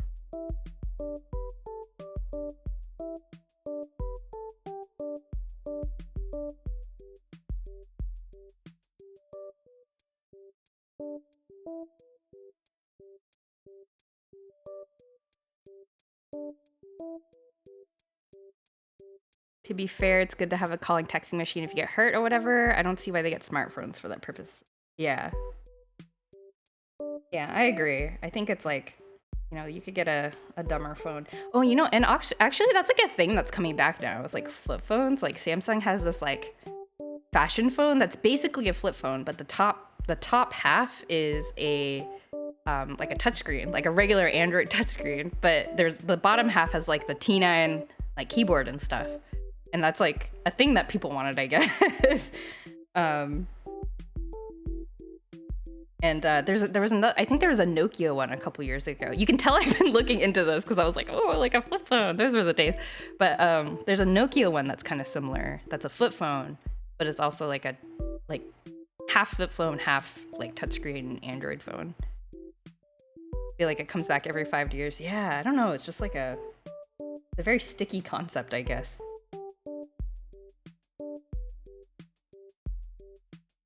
I don't know. It's a mainstay. And it's like fun.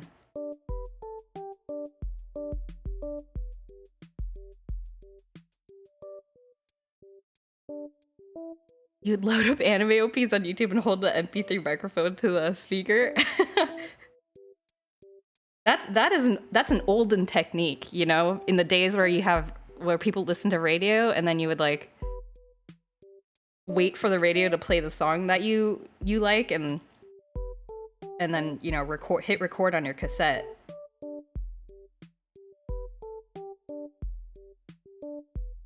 phones are cinematic too. Ah, they shut their phone. Yeah, it's like, you know, I'm making a motion with my hands that you can't see, but yeah, it's very like dramatic. Nostalgia value, but not practical as a form factor. I do like I have the Galaxy Flip, which is not quite a flip phone, but it's kind of like a flip phone, I guess. But one thing I really do like about it is that it folds up small, and so it can fit in my my girl pockets. That is one thing I really like about it. But and I was kind of worried I would find it annoying to open over and over again, but it's actually been fine, thankfully.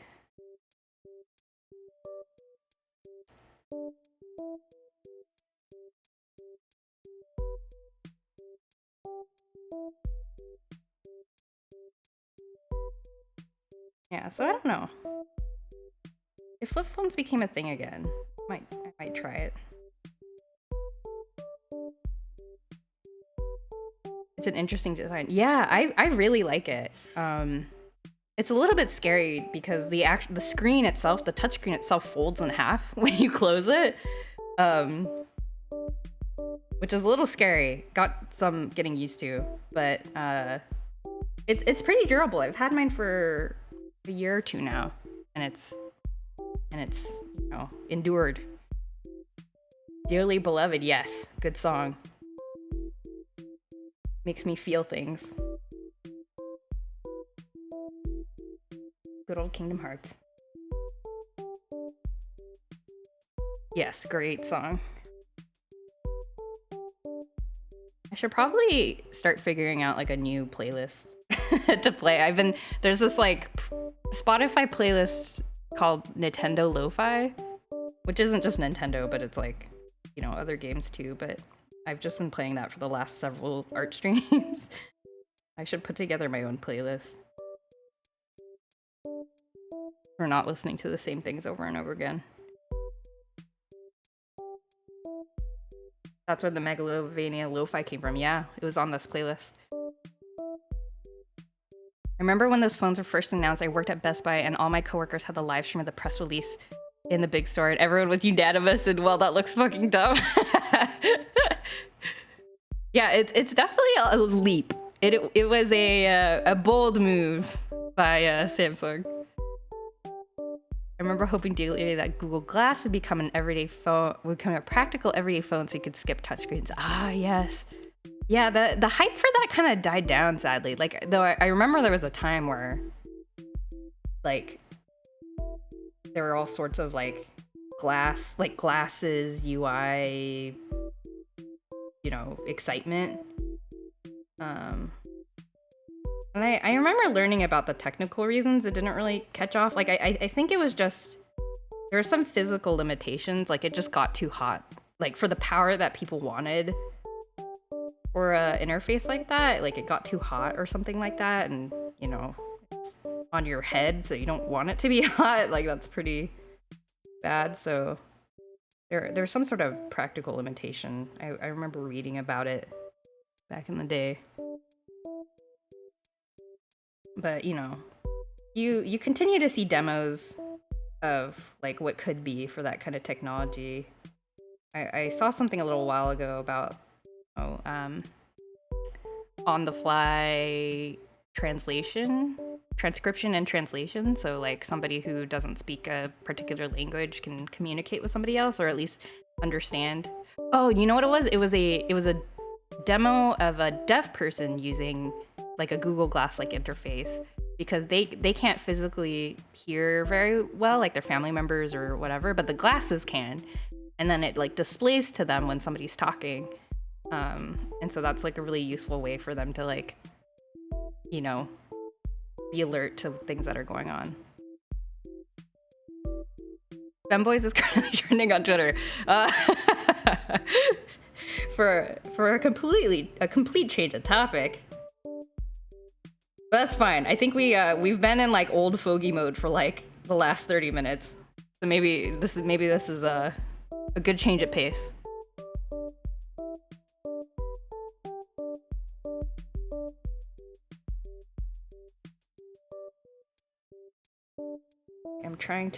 I'm trying to draw my Clip Studio in Clip Studio.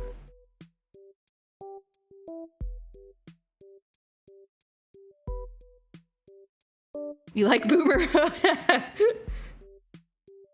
You're booming right now.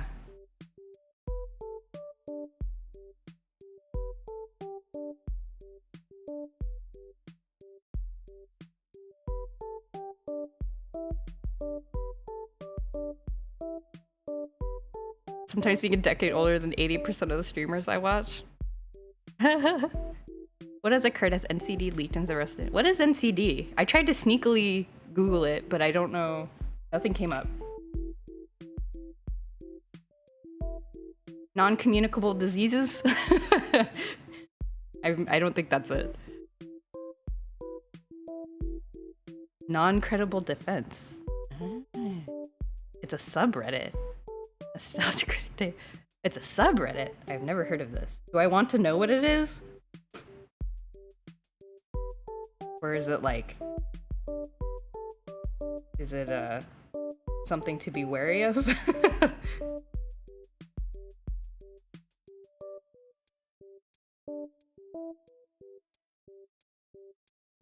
My gosh, I'm in Clip Studio trying to draw Clip Studio.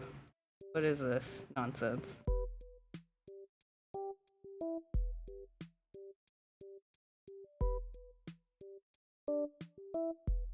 It's fine, but a place for a certain kind of person. Okay. That's all I need to know. Jojo, I have a request? Shoot, what's the request?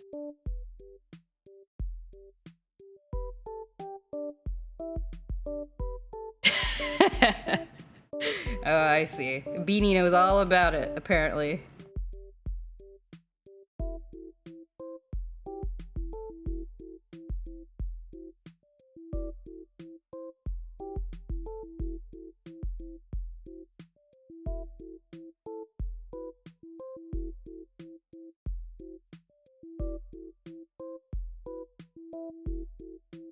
Drawing these little, like, objects is so much easier for some reason. It's, like, so much easier to talk while drawing these. Why is that? I guess because I've already thought through what it is that I want it to look like, so maybe that's why? I have a design and working on which you could appreciate your feedback. But it's meant to be a secret, so I want to show it to you, but you can't say what it is? Oh, okay. You want to just DM it? And then I can take a look at it after the stream, maybe? Does that work? And then I will be sworn to secrecy.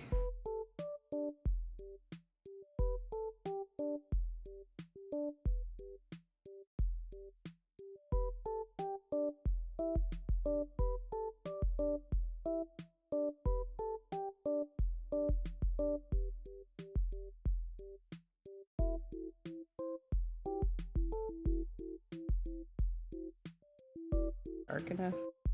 This is a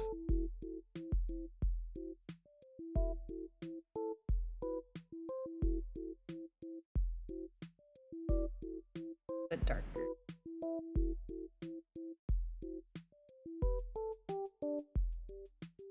Has been DM'd over the Twitters. Okay, I'll take a look at it after the stream.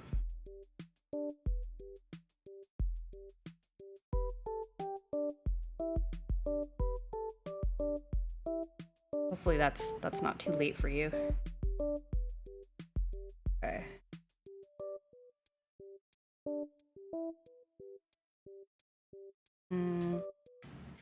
I think what I'm gonna do is I'm gonna slap on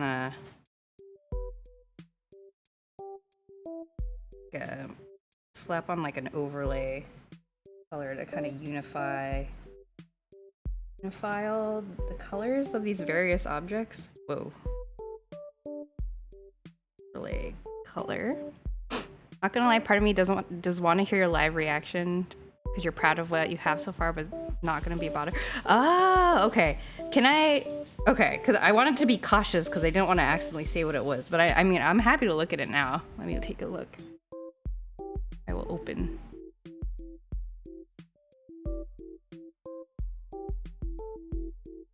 I need to like tell myself to be vague and not just like exclaim out loud because it's supposed to be a secret.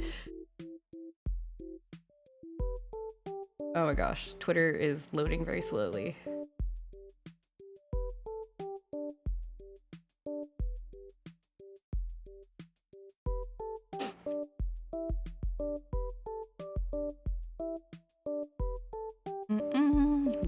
Loading. Ah, I see. That's very cool. That was okay. I see why you want this to be a secret, but that's super cool. I'm very excited. Is all I will say, because I don't want to give too much away. But that looks really cool. That looks really cool. It looks what can I say? It is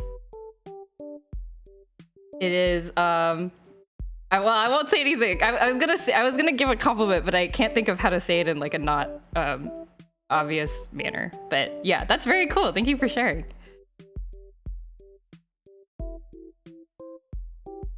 That is very cool. Okay, I have to be quiet now. There are like questions coming up. I want to like ask about it, but I think that'll give it away. So I'll leave it to the DMs. Maybe after this. It's loading slowly because of the femboys. Okay, let's see. Where am I? I think I'm almost done with this.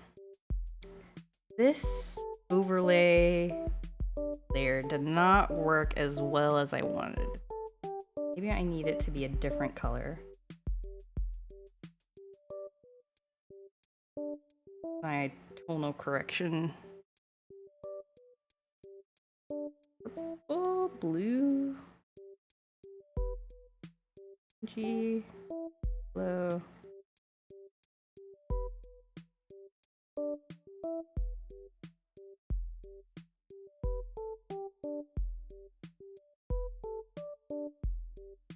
Pink. Maybe a cooler blue looks good. Kind of contrasts the main character. And then what I will do is I will lower the opacity of objects, perhaps. Something like that. Oh, but I don't want the background to show through. Let me lower the opacity of the color layer. Oh no. Put a white base under it. Business card glow up. Yeah. We're getting there. I think we're almost done. With the front part at least. But the back part should be not too hard. Lower the opacity just a little bit. Lower the liner opacity a little bit too.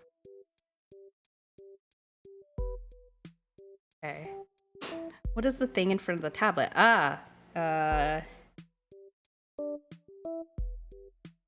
You mean brush?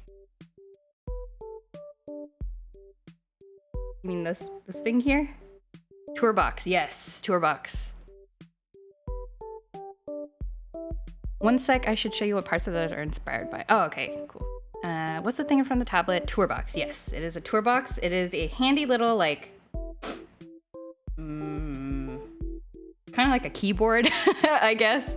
But you know, it's like a little gadget. I can hook up to the computer and assign hotkeys to it. So I have buttons for like undo, redo. There's these like handy like spinny dial things that I use for changing the brush size on the fly. Otherwise I'd have to like tap to like increase or decrease the brush size. Yeah, and you know, I have a button for saving so I don't forget to save. Artist version of Bop It. Yes, exactly. Yes. Have a Joy-Con sync to your laptop for that sort of thing. Oh yeah, I've seen people do that too. Yeah, that's very cool. Yeah, I just I saw some there was a little bit of like a like an advertising campaign I think Tourbox did a little while ago where a lot of the artists I follow got one to review for free. And there were really good reviews, like people really liked it, so I ended up getting one as well. Their marketing worked. And yeah, I like it a lot. It is very useful. Super duper useful. Can I make a small suggestion? Yes, Beanie, go ahead and make a suggestion. Feel free.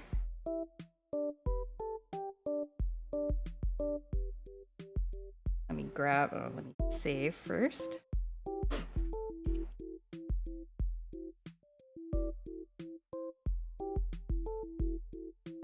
Grab my actual branding background I can put in place of my sketched out background.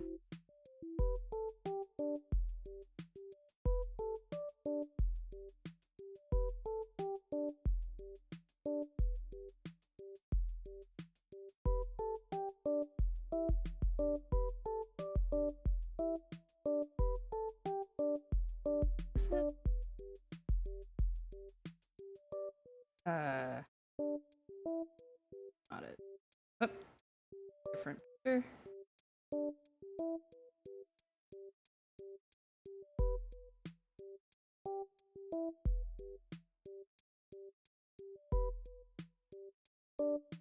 Yeah, maybe this is it.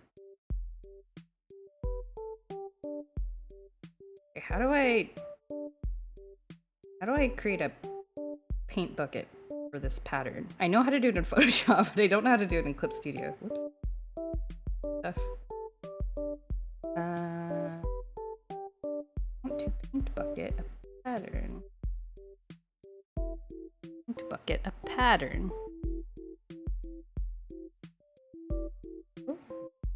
Fill. Brush. Oh no. Time to Google. Not immediately obvious.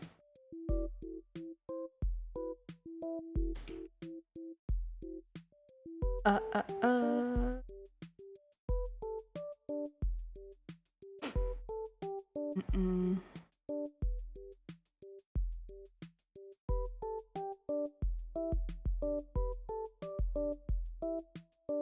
don't know how to do this in Clip.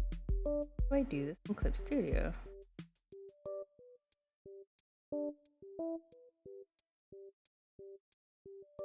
Exploring the menu options. Register material. Is that what I need to do? Filing. Yes.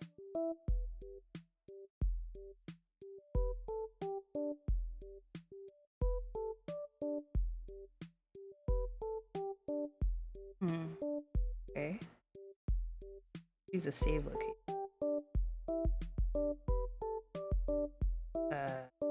Color pattern. Oh, this is weird. Okay. How do I apply a pattern?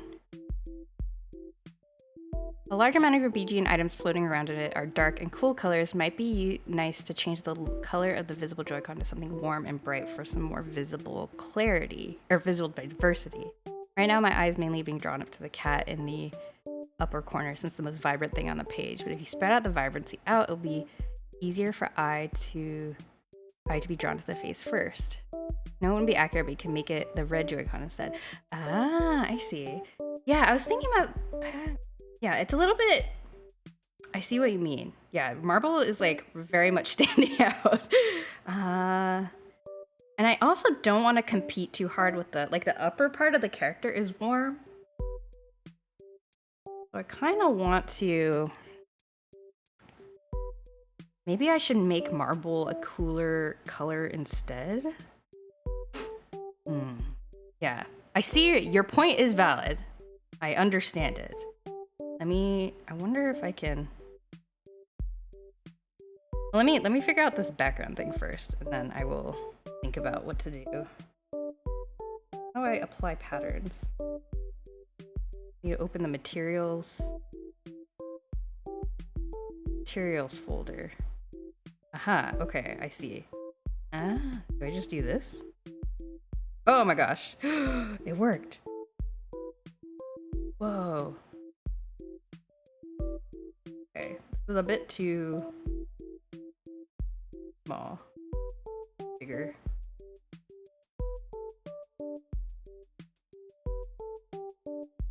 Put another item under your butt and make it a warm color. True, to like kind of spread out the eye further away from blue. And then green would look pretty. Yeah. That is a good idea. Maybe I could do green, yeah, because the other pair, or the other Joy-Con in this pair of Joy-Cons is a kind of a green. Let me try that. This, that hand-drawn background. What the heck is this layer? Anything on it? Okay. That. Yeah, let me look at the Joy-Con. Okay, so let's see here. Make it more kind of like a mint color. This maybe. Change line art.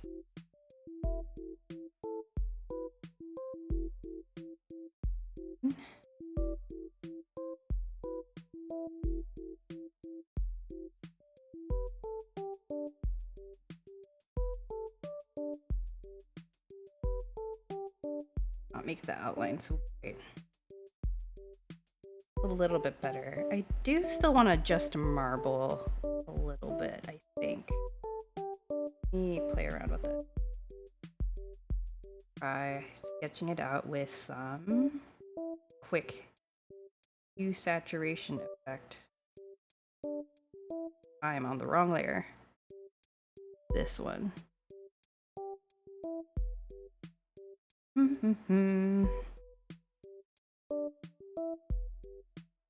God. If I lower the saturation a little bit, maybe.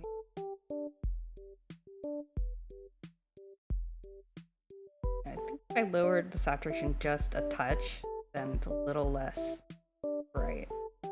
Yeah.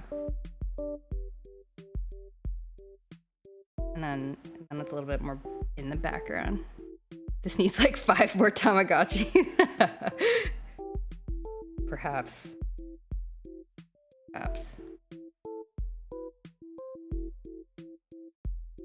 And maybe if I try changing this overlay layer again. It doesn't need to be. It would be kind of like this reddish, purplish. That might be better.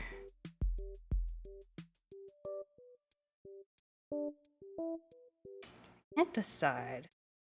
This is the problem with making the top half of the character pink and the bottom half of the character blue. It's like, do I want it to clash with the... Do I kind of want it to visually merge in with the hair or the dress? Simplify the Tamagotchi down and have that be the background instead of the stars. Oh, that would be cute. Sadly, this star background I use in a lot of my branding, so I think that's gonna be that's sort of a done deal, I think. That does remind me, I do need to make like I want to make like a Tamagotchi themed art piece soon. I haven't quite figured out what I want to do. So there will be more opportunities for Tamagotchis in the future.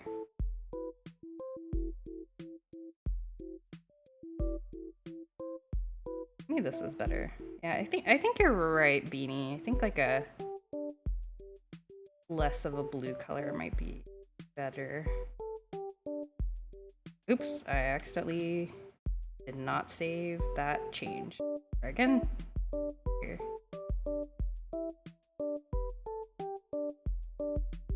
Somewhere around this. Red. Oh.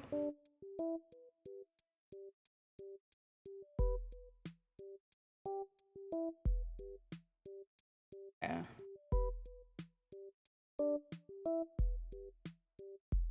Maybe fade out the lines just a bit.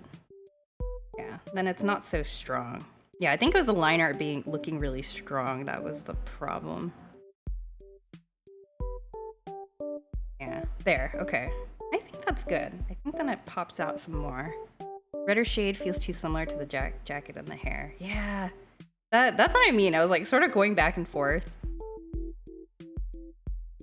Again.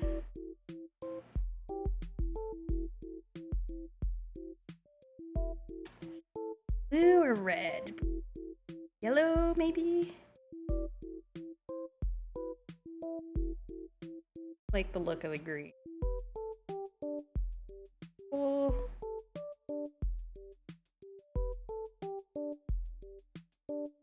I'm making it more of like a yellowish color, and then you get kind of the triadic relationship. Yeah, something like that. Yeah. I think this is good. I think I'm happy with this. Okay, so final piece is this thing, which I kind of just copy pasted from my old business card. But I think I want to redraw it so it's not just like a pixelated blob. And I kind of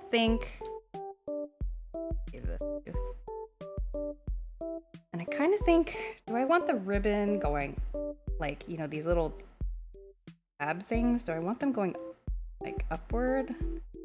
Well, not really, like, I'm not mocking it up well, but do I want them to go upward or downward?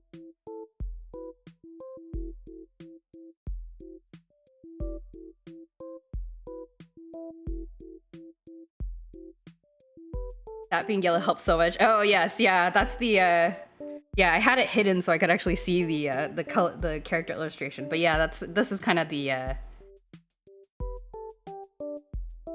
focal point is the name. I kind of, yeah, I sort of, without realizing, have this like red, blue, yellow thing going on. That's color theory, baby. So I guess I just kind of need to redraw this. That. I do like the color of this though, so copy this color. And fade that out, so draw on top.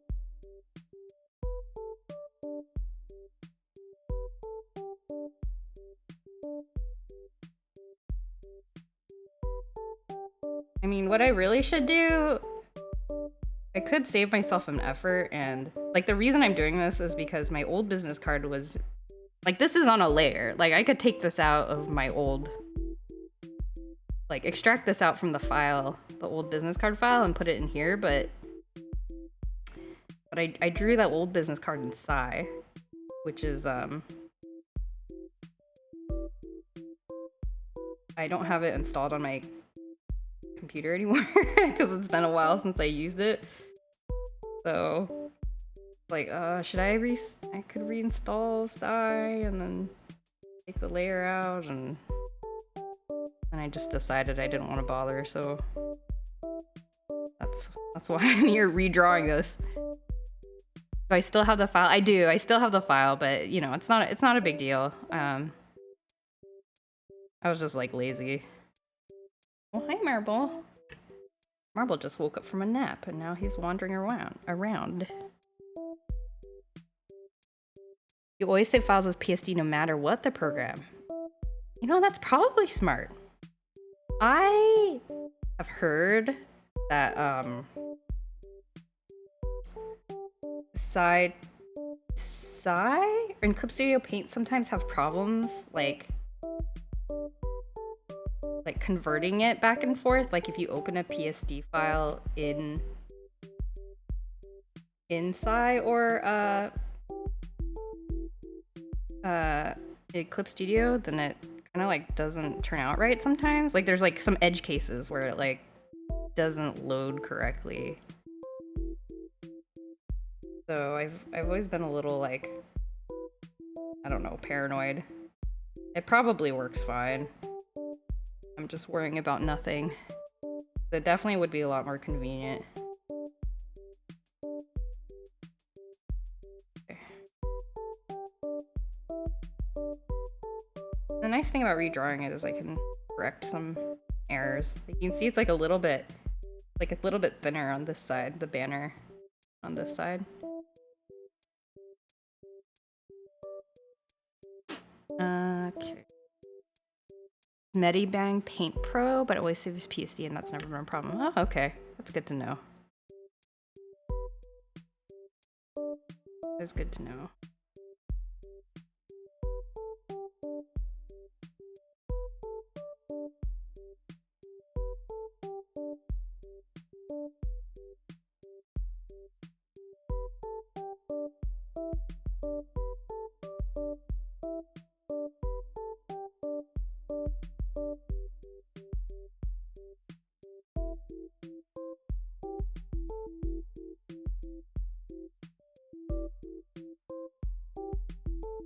Okay.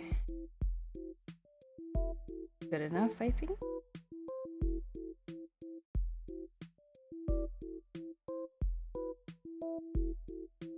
Side is like weirdly thick.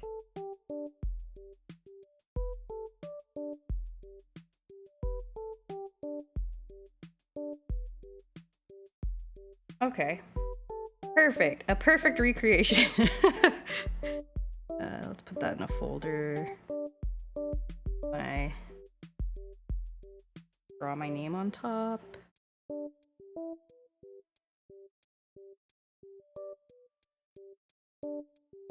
Gosh. Where's the stabilization? Oh god.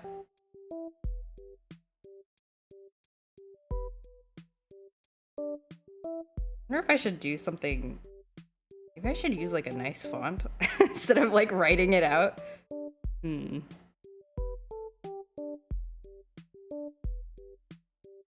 Draw your social security number. Yeah. Sure, everybody would love to see that.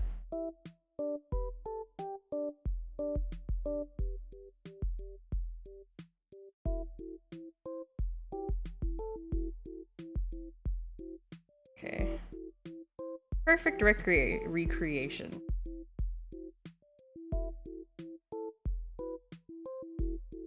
Then, as a detail, a hidden social security number. If you find it, the challenge is to find it. If you find it, then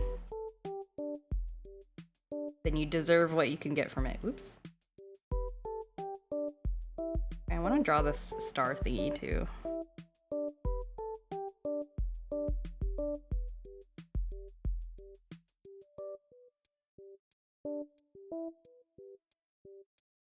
Change this.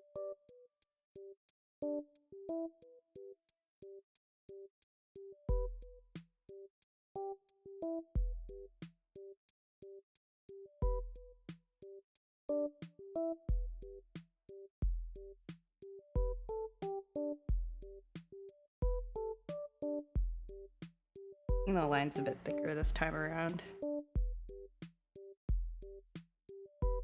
Ooh, I kind of like the see-through look of that, though. Enjoy my credit score. You deserve it. You found it in my business card.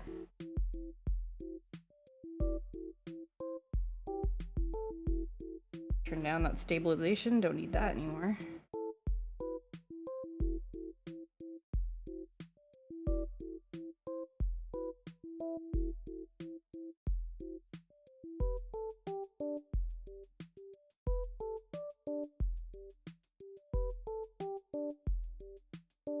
Okay.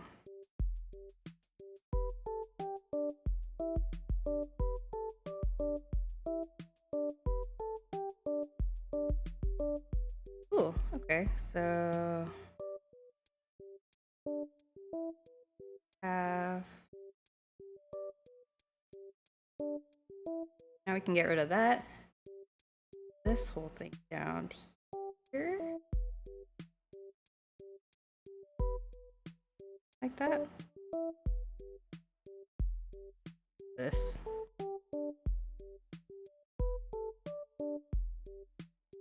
Bit more.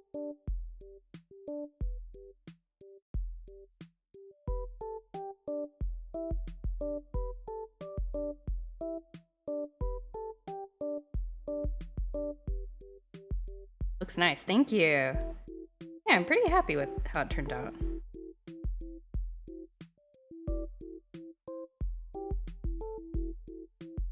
Cool. Give it the old flip. Or even.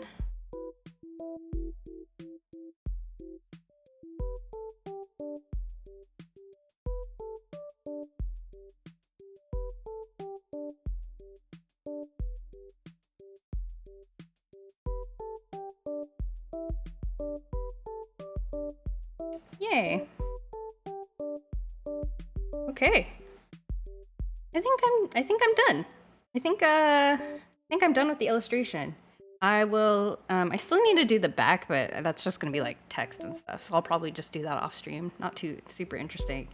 But yeah, I'm pretty happy with how it turned out. I'm glad I had the stream to sort of keep me focused on working on it. Otherwise I don't think I would have finished it in a good amount of time. Cool. Okay, well we'll end it there.